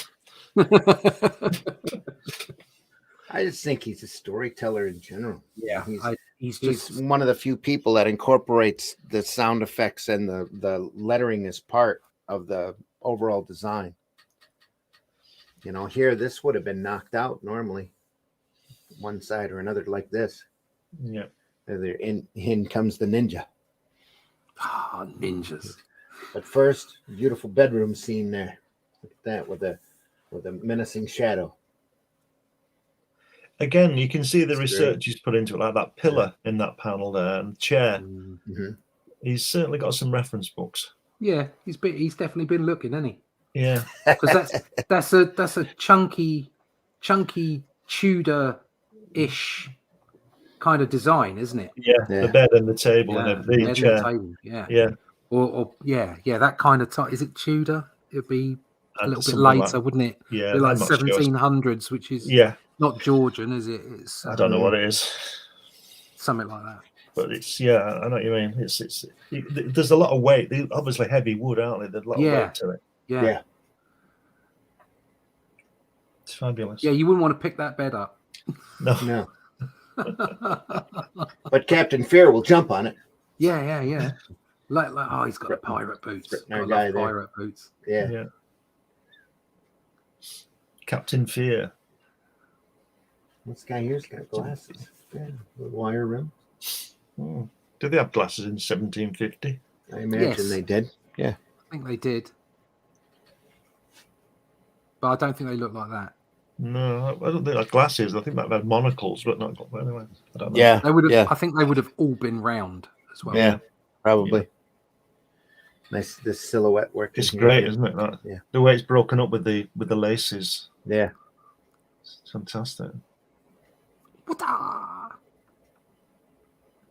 He's also got different shade on that an India guy's eyes, hasn't he? In the eyebrow, it's different he's- than the rest. Lines in, and it's the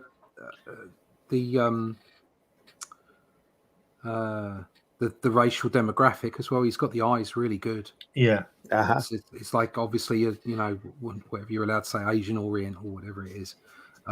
He's absolutely nailed that aspect. yeah, I think exactly. it- But yeah. he's not stereotyped it, has he? No, exactly. That's what I'm saying. He's absolutely nailed it. It Yeah. looks very, very, very natural. Yeah, We're going to cover a lot of that on Sunday's show. Ooh, right. Ooh, right. Yeah. ooh, We'll cover a lot of that. here we go. Waka waka waka. Well, even Captain Fear has got a Mongolian type He look. does, to him. yeah. He Yeah. does. Is yeah. he Mongolian? I am not sure. That's But a he's great got that drawing, look. that, He's isn't got it? very, very and it high stayed- cheekbones and Yeah. a flat nose and Yeah. It's It's been very wide eyes. consistent. He's Yeah. been very consistent with that Could character all be. through. so. Especially bizarrely, especially with the head bandana thing. It's kind of Yeah. makes him even more. I'll tell you what I like about that drawing. You know, the top of where the black and the top of the panel, the way it breaks, Yeah. that line and, Yeah. and blends it because it sort of goes into his hair, doesn't it? And there's like a shape, isn't there, from his hair to that break of that. Mhm. It's just wonderful. You It used really to is see a good, lot of that back in the 70s and 80s where you have an odd pattern back there that it's not necessarily adding to anything except the tension, of the dramatic effect of the panel. Jumping and fighting and crashing, bed's gone. I did some of that where I needed to fill in panels and add some shade without doing too much. Did that whole not Ross Andrew. Ross Andrew might have done a bit of it. Gil Kane, I think, did a lot sort of the cross hatching where you did like squares. I think of Alcala. I think of Alcala a lot when it comes to that kind of stuff with the cross hatching in the background, the 3 lines, 3 lines, 3 lines. Yeah. Type of look to it. Yeah, I've done quite a lot of that recently. Well, it's a sign of the times, Yeah, like the time period. I like the style though. I just like. Oh you yeah. know what I mean? It's just. Oh yeah. Yep. I really like it, and it's like having a background without a background. So you don't have to leave the panel completely blank behind. Yep. You don't want to put in a background because it's just going to overpower the panel, but you want something in there. Those shadows that he's got on that top left panel on the left-hand page where he swung him over. Yeah.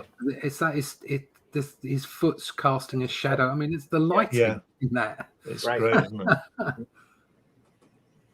Works incredibly well. Breaking the sword here, the rapier. I just like, the guy's face on the right page we we're just discussing there. I just like the editorial circles on where there's obviously the line is obviously broken, the panel has been whited out. It reminds me of the roads when there's a little hole in the road and some guy comes around with some jobs worth, comes around and sprays around one hole but not the next one because it's not big enough yet to fill. What are those lines for? What are those circles for? I think it's where the line has gone over the panel and then somebody's been told to white it out. Oh, Probably, right. yeah. Okay. Yep, right there. That is There. pretty anal. Yeah, just leave it alone. It's I'm okay. sure it wasn't doing any harm. Just I'm sure leave no it one's alone. going to be bothered by it. It might have been an editorial direction to the bullpen too. So. Yeah. Yeah, there's a circle here. There's one on the left of him at the They're top in as well. different Yeah. places. Because I find myself, because you do break lines occasionally, you don't mean to. Yeah. And then you're in the middle of a page and you think, oh, I'll go back and fix that. And you never do. That's And right. but I mean, that's, in all fairness, as much as I find that a little bit anal, at the same time, it does show a level of competence and a level of professionalism about the editorial process. Yeah, attention has been attention to paid. detail. Detail, yeah. And I think that's something that we are sorely missing Yeah. in a lot of books these days, a lot of mainstream books. And this panel could have been drawn completely different by anybody else. Yeah. It's a little guy here. He's just jumped up throwing in the the air. knife and jumping No, into the air. exactly. That knife's coming at me. I'm just in the dodge to the side. Oh no! I'm going to jump 6 foot up in the air so the knife travels underneath my feet. Straight. He went to see Enter the Dragon last week when he's involved in it. It's about that time. Yeah. Yeah. It wouldn't surprise me at all. Yeah. And then mind you, you've got to be impressed that Captain Fear, a lumbering pirate, has bested a ninja. Yeah. A little bit of blow dart action here. Yeah. Oh, it's baboon. Yeah. Yeah. And again, on that panel, he's got that black breaking up as well into those lines. You might have been expecting the knife, but you weren't expecting the pea shooter. But dang. Sugar's just asked what the book is. Does he? Which book is this? It looks quite big, so I think he's talking about the whole big book rather than. Oh yeah. Sugar, we're still working on the Manhunter Walt Simonson Artisan edition from IDW. Week 3. Love to get a copy of this for myself. I actually got it on loan from Jason Moore. It's a beautiful thing. I think we might be going into week 4 with this one. We can't. No, we can't. Really, I've got to do something else next. How much time are we on? This will be the whole Simonson month. We're at an hour and 36. We only have, I think there's a few more pages of Captain Fear, and then there's 2 issues of Metal Men. Wow. Right, get on it.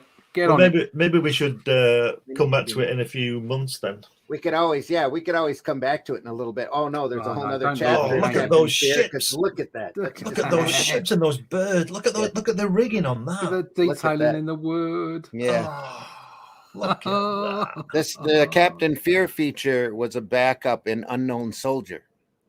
Oh, right. For like 3 or 4 episodes. This is so much of this is giving me 2000 AD vibes. Yeah. Look at it's about that time period. It's right in there, just as they were running. Just before. Yeah.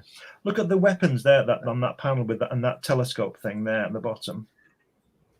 Oh yeah. Beautiful. Yeah. Is that he's got that book on pirates, hasn't he? Look at that. It's absolutely fun. And if he hasn't got the book on pirates, he should write it and draw it. Yeah. But look at the rope coming out of that ship above with the anchor. It's just fantastic, isn't it? Just all of that's amazing. Brilliant. That's just a great page. General. And he's put those birds on as well. Look, the seagulls. Fantastic. David McElhenney again writing. Walt Simonson drawing. Yeah. McElhenney, of course, went on to do a great run with Bob Layton on Iron Man.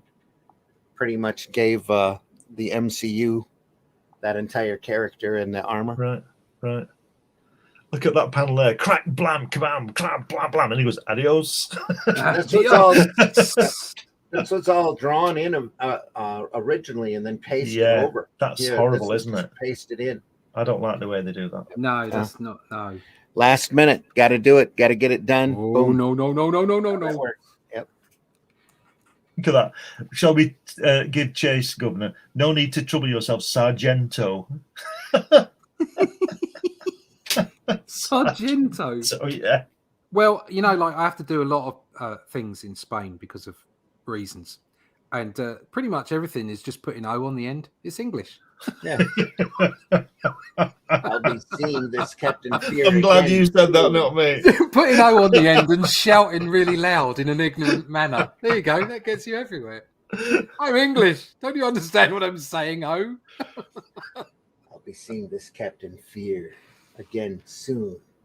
When I do, I assure you, he will receive more than the gold he expects.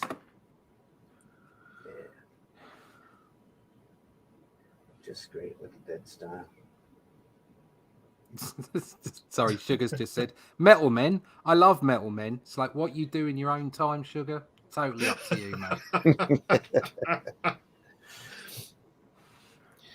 Those are some really good issues. Maybe we'll do a couple of episodes in between I've never come back to it. I saw one book of Metal Men, and that was the one that Shane Davis, is it, did? Yeah, probably. That Dan Didio wrote that. Yeah. I happened to be on a stream, and they asked Shane to be on because it was about that. It was about Metal Men, and they wanted my opinion on what I thought because I didn't even know Metal Men existed, to be honest with you. It was really? It was outside of my frame of reference. Oh, I'd not read it. I didn't really know anything about it. Wow. And so we were just talking about the art, and he had done some absolutely stunning art on it. It was beautiful. And he was talking about the process, the art process, what he was doing with DC at the time and that kind of stuff. Mm-hmm. So that's all I've seen. So I'm really interested to see what's going on. Yeah. All right. We'll have to do another Simonson episode.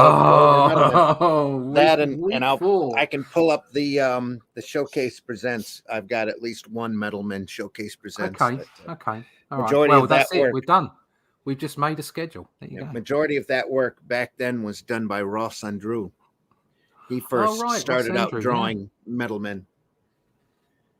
That was a big strip for me. I was always attracted to the unusual oddball characters anyway. Yeah. And Metal Men definitely fit that bill, especially Mercury. Yeah. No, Sugar, I've not read it either. I was literally just looking at the art in my shallow manner. I've got so many things to read that's unfortunately it's just not one of them. Russ is part of the Spanish black market comic book trade. I wish I was. He goes, Manhunter was too good, was so good. I read it a long time ago. Don't know whatever happened to it. Oh, well, they literally sat on it for a long time. Metal Men love Metal Men. They haven't done anything with it, I think, out of respect for Goodwin or just the lack of attention from Hollywood. But it really would make a great series if they'd bothered to do it. Agent Zero. I've only read the old ones. Yeah. Yep. And Agent Zero in the house. Good morning. Good morning, Justin. Hope you're doing well. Up early. We are looking at Captain Fear. Arr. Arr. And again, a ninja. Because ninjas were hot back then. I was listening to Chatto this morning. Have you seen that? Who what? Was it a film executive producer response or whatever it is? A guy called Chatto.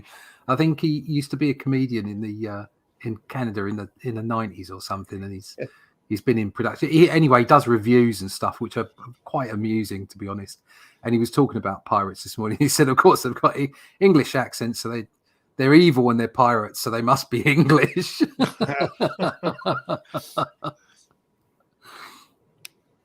Again, just knowing when to put that negative space in. Here you go. Simple line work here.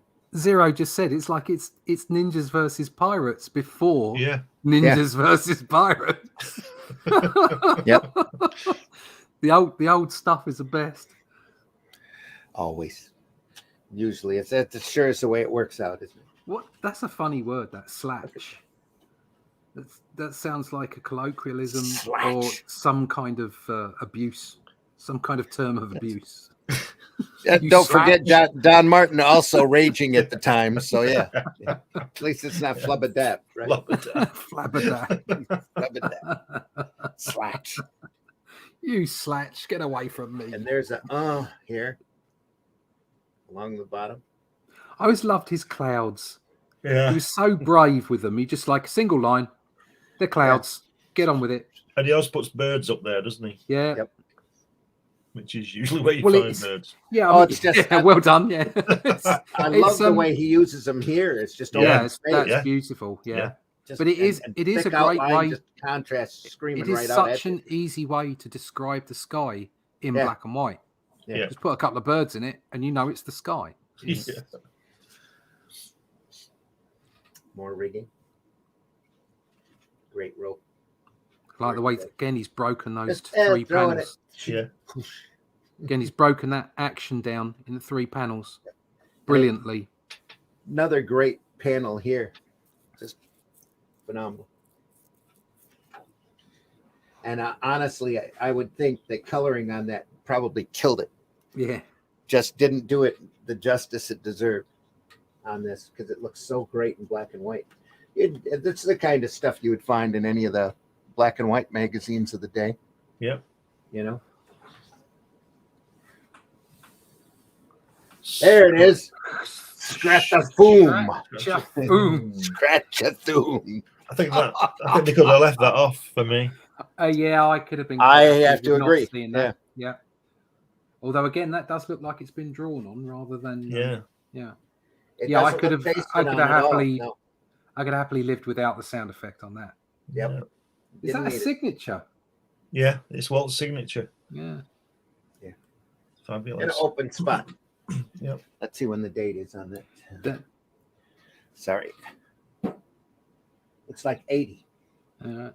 Down the bottom right there, they've got Thring Shrang Chunk. I think that sounds like a 50s number. Ring, shang, chunk. That's what the backing group is singing. Yeah. Yeah. Ring, shang, chunk. Ring, shang, chunk. Oh. Rack. I look at the movement in. That's check, rack, rack. Check, yeah. rack, rack. Look at the movement in Captain Fear in that middle panel. Yeah. That's just beautiful. The line that goes right the way from his foot all the way up to his I tell you, hand. looking at that Captain Fear, And we're the talking hand. about Alcala inks. It looks like Conan that face, doesn't it? Yeah, a little bit. Yeah, like- Conan. He's a chunky lad, isn't he? He's like Yeah. he's not a skinny. He's no Who's that guy from the Caribbean? Pirates of the Caribbean. Oh, Johnny Depp. No, yeah, but his name was. You thinking Corto Maltese? No. No, I'm thinking that what's Captain his- Jack. Jack Spratt. Jack Sparrow. Sparrow. That's Sparrow, it. Jack Spratt. Jack Jack Sparrow. Spratt had no fat. Jack Yeah. Spratt. Got this wonderful hand there with no detail in it. Yeah. Feel the heel of my blade. But he will be revenged. Yeah, he will be. Avenged. He will be avenged. So, Captain, you come to learn something of swordsmanship, eh? He should there, in that panel there, he No, should say no. Spaniard. He should I say come no to teach. spanado, shouldn't he? No, Spanado. Spanardo. I come to teach. I don't know Come Spanard. to teach. Chung. Chung. Chung. And look at that panel on the previous page there where that guy's been flipped over, that centre Yeah. panel at the bottom. That's the real Gil Kane, isn't it? Yeah. Yeah. Up on his head. Just a beautiful page. Yeah. It's phenomenal. Even with the scrathafoom. I don't get Yeah, the treasure film. I don't get that one. I can't. That sound Stretch of effect's not doom. doing it for me. To me, if it should have anything, to me, it should be saying Batum. Yeah. Or something like that. Because But the not- Thring Shrang Chung, that's okay because that's like sword play. You can Yeah. hear it in your mind. Go, Yeah. Thring, Especially when Shrang. he comes to No, teach. I can't be doing with the Strathacoom or whatever it is. It And sounds, even still, the lettering should have been all Strathacoom. static and shaken up. it sounds Yeah. like somewhere in Scotland. Hello, have you been to Strathacoom? Where are you from? Scrathafoom. Strathacoom. Yay, it's up near Glasgow. Thought Iceland was bad. Anyway. Ah, last page for Captain Fear. Here. Oh no, this is where we stop. These two pages prove what you said before, Russ.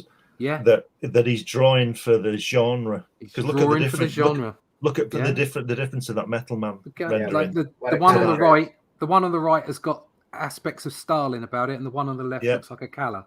It's like Yeah. it's just it's genre specific approaches to his own style. I mean, obviously, there might be a different ink on here. I don't know, but it's definitely the way that he's drawing for the content of the story, and that fills me right now.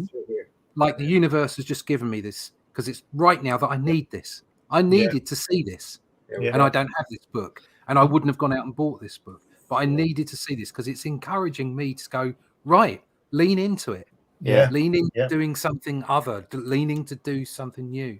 So look at the beautiful rigging on that ship at the top right.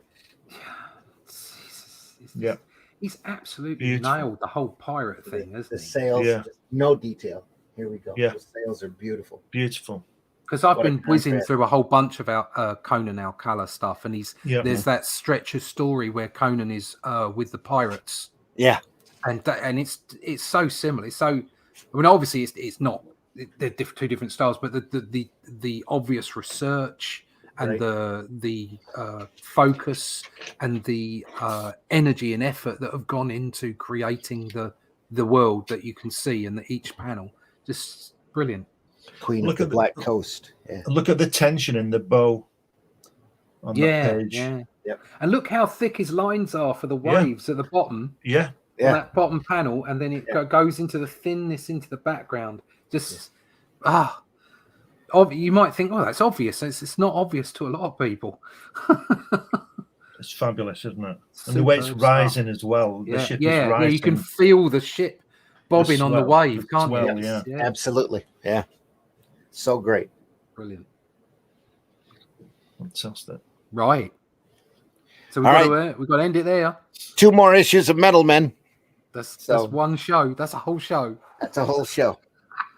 Maybe we'll look a little bit at Andrew's stuff. I think I might have the Shane Davis book here too as well. I'll have to look for that. I'd just like to say that this has been great fun. Yeah. Doing this show. This is so much fun because it's like it's doing. I consider this as part of my working day. This isn't just it because you're taking it all in and you're learning. It's educational. Yeah. It really is. It's fun as well because the three of us are just. That's why I like shooting the breeze over the top of it. You know, it's like it's great. Absolutely. Fabulous. But yeah, great stuff. Great stuff. Oh. Ooh. No, don't show it. Don't. Now we'll look at that too. We'll look at that too next time.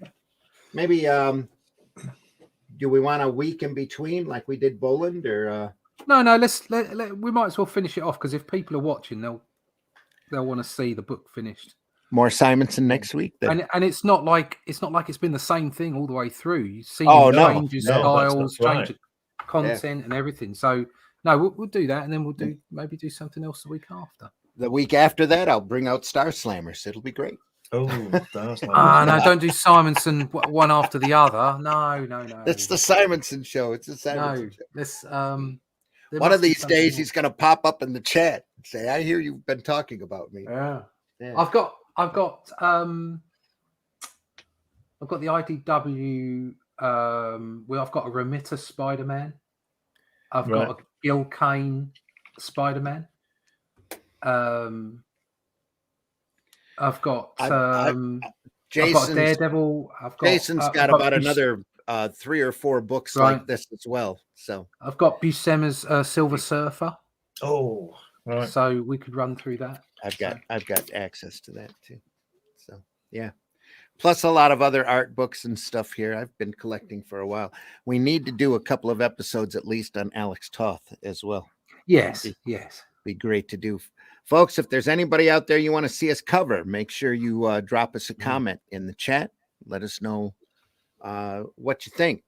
If you like these shows, definitely tell your friends. We can use all the viewers that we can, or go over and subscribe to the Indie Comics Network. We do a wide variety of programming over there that there's bound to be more things over there that you will also enjoy. So go over there and take a look. I don't think there aren't any big editions like this, but I'd like to see the Frank Bellamy Thunderbirds. I've got all the somebody should do one, and the we could show scans of it, I suppose, or whatever. But it's just wonderful stuff. Oh, I've got sets of trades here that have his work and Noble's work in it, and Right. there's all sorts of. They did some really great album collections, nice color, just good stuff. Levi says, "Love hearing all of your insights on this show. Also, very entertaining to watch. Thank you all once again for a great show. Thanks, Levi. Thanks so much for tuning in. Yeah, thanks. Deeply appreciate you, Agent Zero. Same thing. We like all of you guys looking in on this. And again, if there's somebody else you want to see us cover, we'll be happy to do it. We're all archived over at the Indie Comics Network as well. We've already done 3 episodes before this on Simonson. The first one was the Alien movie adaptation. That was a few weeks ago. Then we did Boland, and then we got into Manhunter here for a couple of episodes. And now we've just gone through a little Batman, a little Dr. Fate, and some Captain Fear. So next week we'll do Metal Men. It might not all be Simonson, but we'll do Metal Men so that maybe we can contrast the artistic styles of a few different masters on that title, especially since Russ was not aware of who they were. So Yeah, no, that's I'm very How about detached from Metal Men. how about the Atomic Knights? You familiar I with the don't know Atomic that. Knights? No. No, I've never heard of that. Oh, we're definitely going to have to look at that. It- The it's- copy of the book that I have is done in newsprint, and it's very Oh, DC printed it out almost haphazardly. But I love Atomic Knights because it's like trying to explain curling to somebody in the South. That's the easiest way to describe it, because it's like it's after the apocalypse. These guys have found these suits of armors that, for whatever reason, repel radiations. The society's been crumbled to death. There's all sorts of odd mutations running around, and their main means of transportation are Dalmatians the size of horses. outstanding. This Our is main reason of transportation. There's a herd of wild. no they one have to expects the Spanish Inquisition. Exactly. They have to tame a whole herd of wild Dalmatians and use them as horses. Amongst Put him our in the weaponry. comfy chair It is- without the cocoa. It's a phenomenal property that I dearly love. And the It's really bonkers. cool thing is, this is a golden age or a silver age property. All of the artwork is done by Murphy Anderson. Oof. Which is I just- don't know. I'm afraid I don't know that name. I'll show my ignorance. Oh wow. You don't? You've not heard Yeah. of I Murphy know Anderson? Murphy Anderson. I've not heard that name. Sorry. Oh, I had shit. the Remember, I'm younger than you guys. yeah. You've heard of Jesus, haven't you? There you go.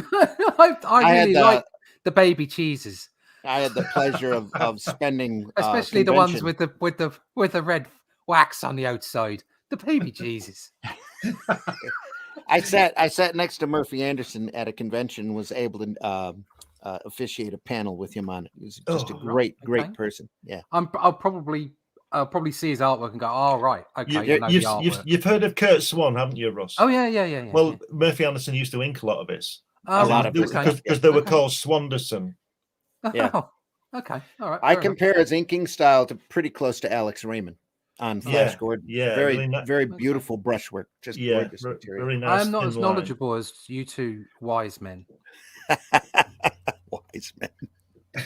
Somebody said my Native American name is man shouting at clouds. Yeah. Old man shouting at clouds. Yeah. I'll tell you a joke about that, but not live. Yeah, Not not on on live. here. No, Not not on on here. stream. No, we'll get cancelled.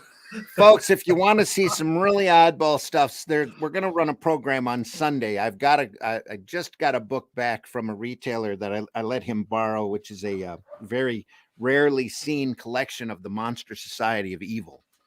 And we're Oh. going to be going over that this Sunday here on Sunday Funnies. Come back and visit us on Comics by Night. Next week, we'll go over Simonson's Metal Men, maybe a few other people's Metal Men, and have just as much fun as we had this week. So Nice. thank you so much for viewing and for participating. Remember, we're archived over at the Indie Comics Network. Russ, tell folks how they can. Well, Russ, tell folks how they can find you. You can find me. You can find me at russleach.com, and there are links there for you to be able to get hold of Only Death Can Save Us from all good book outlets.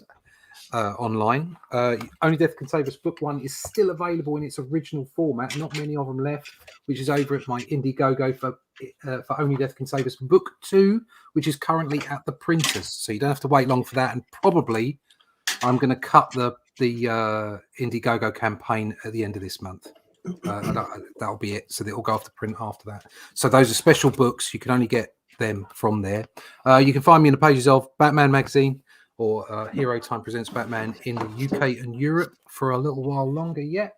And you can go and sign up for my email list over on the website. Also, go follow me on Instagram. I post a piece of art there every day. And you can get all those links and everything about me from russleach.com.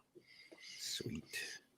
Glenn, tell folks how they can find you. Oh, yeah, you can get me in the usual places, Facebook and all that kind of thing. But if you want to see me with Jack Kirby, I went to his house a couple of times in the late 80s, early 90s, and I wrote this book about it. And you get this book from me, and with it you also get a DVD of me talking with Jack in his studio, and you can hear the man in his own words, which is quite spectacular, I think. I'm just about to launch my creation, Hatch, this book 2. There we go. If you go to Indiegogo, you could sign. There's a pre-sign up, for the launch and all that kind of thing. And you can also find me every couple of months in my magazine, Comics Unlimited, which you can get on Amazon. I'm in there this month, and so am I. so is Randy. We're all in there. It's just the usual suspects. And you can also, if you go to Amazon, you can also find all my other books, science fiction books and humor books and children's books and all that kind of stuff. I have to say that's a great book. That's a great magazine. If you like comics and you're interested, which is why you would be here watching this with us now, get that magazine. It's 100 pages and it's published every couple of months or so. Great mag. It's all thick too. It's great stuff. Yep. Like us. Lots of comic history. Yeah, exactly like this. All thick and stuff. Folks, I've been your host, Randy Zimmerman. You can find me over at aerocomics.store. Go over there and take a look. Such products as HeroBot Zero, which is a creation of mine of a 3-foot-tall giant robot. Paragon, which is a superhero character of mine that I'm very proud of. And we also have Hybrids and Calico as well, and I don't seem to have a copy right handy. It's a fantasy book that C. Michael Lanning did the artwork on that I drew. I'm especially proud of all of those products. Go over there and take a look, aerocomics.store. If you also have a chance, we have 2 campaigns currently running on Indiegogo. There is the Chrome Dog campaign, which is a great book that offers both of these campaigns offer 2 Arrow tiers over there that you can partake on with some of the Arrow products. The other campaign is the Hybrids double feature, which is an RPG game and a trade collection of a few issues of the Hybrids together. You can buy them together or separate and buy the Arrow tiers or separate or whatever you need. Like I said, there's 2 sets of Arrow books over there. The first set's 8 titles, all number 1s. Only Death Can Save Us from Russ is there. There's a Hatch story in the Revolt number 1 book available on the first tier. The second tier has got a Revolt again with a cover by Russ and a story in there by Russ Leach. Also, The Fool number 1, which is another superhero book of mine that I'm really, really proud of. It's currently being colored right now and can't. We'll talk more about that. We're probably going to run a campaign to help recover some of that coloring costs on that. And also Soul Tack number 1 from Craig White, which is also an incredible book, a lot of fun. And the second issues of Revolt, HeroBot Zero, and Hybrids are also available on that tier. So go over there and take a look at those. Just a quick shout out, if I may. Zero yells Chrome Dog. Yeah. Unstoppable Comics. Unstoppable. I just want to shout out for JD Rosario. Rosario. He sent me over this. This was the last Storm Chasers book that I did. And it came out really, really nicely. Sweet. It's really good. It's great fun. Okay, he does superhero stuff. Did diversity and inclusion way before Marvel thought it was a marketable idea. Okay, and he was doing it properly. So if you can pick up any of JD's work, Unstoppable Comics, Okay. Also, there's just a whole bunch of stuff. This is Storm Chasers, but he does all kinds of stuff. Go to unstoppable.com. Check out his books. They are fabulous. Okay. Absolutely. All right, folks. Again, we want to thank you for listening. This has been Comics by Night for the 3rd of March. 3rd of March. Soon be Christmas. Deeply appreciate it. Yeah. And snap our fingers and it'll be Christmas again. Yeah. Take care, everybody. We'll see you soon. See ya. Subscribe to the Indie Comics Network. Make sure you go visit that retailer. There's all sorts of great gems there, and your retailer could really use your visit, especially right now, especially considering how their Funko Pop business is falling through the floor. So, anyway. I'm old. I have great insurance. Dang, I need that book. No more. Yeah. Take care, everybody. We're gonna see you soon. We want to go out with the great words of Mr. Groucho Marx. It says the secret of life is honesty and fair dealing. If you can fake that, you got it made. Yeah. What a genius that bloke was, wasn't he? Amazing. Right, everybody. See you soon. Take care. See you. Not that one. Not that one.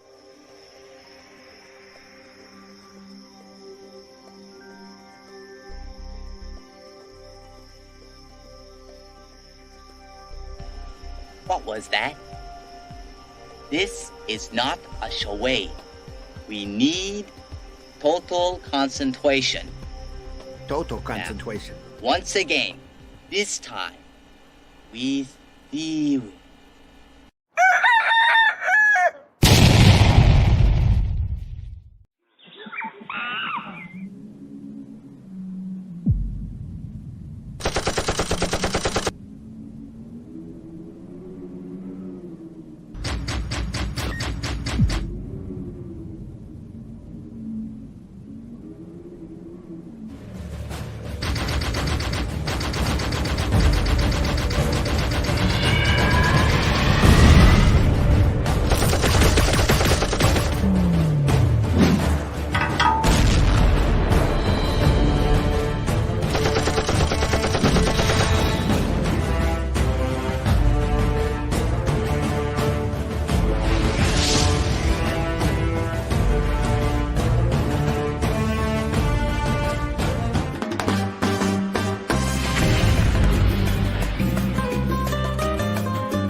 Look, everybody's entitled to be an idiot.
Who cut the cheese, indeed. The cuts are doing their job as long as they don't be mean to people who are actually being innocent.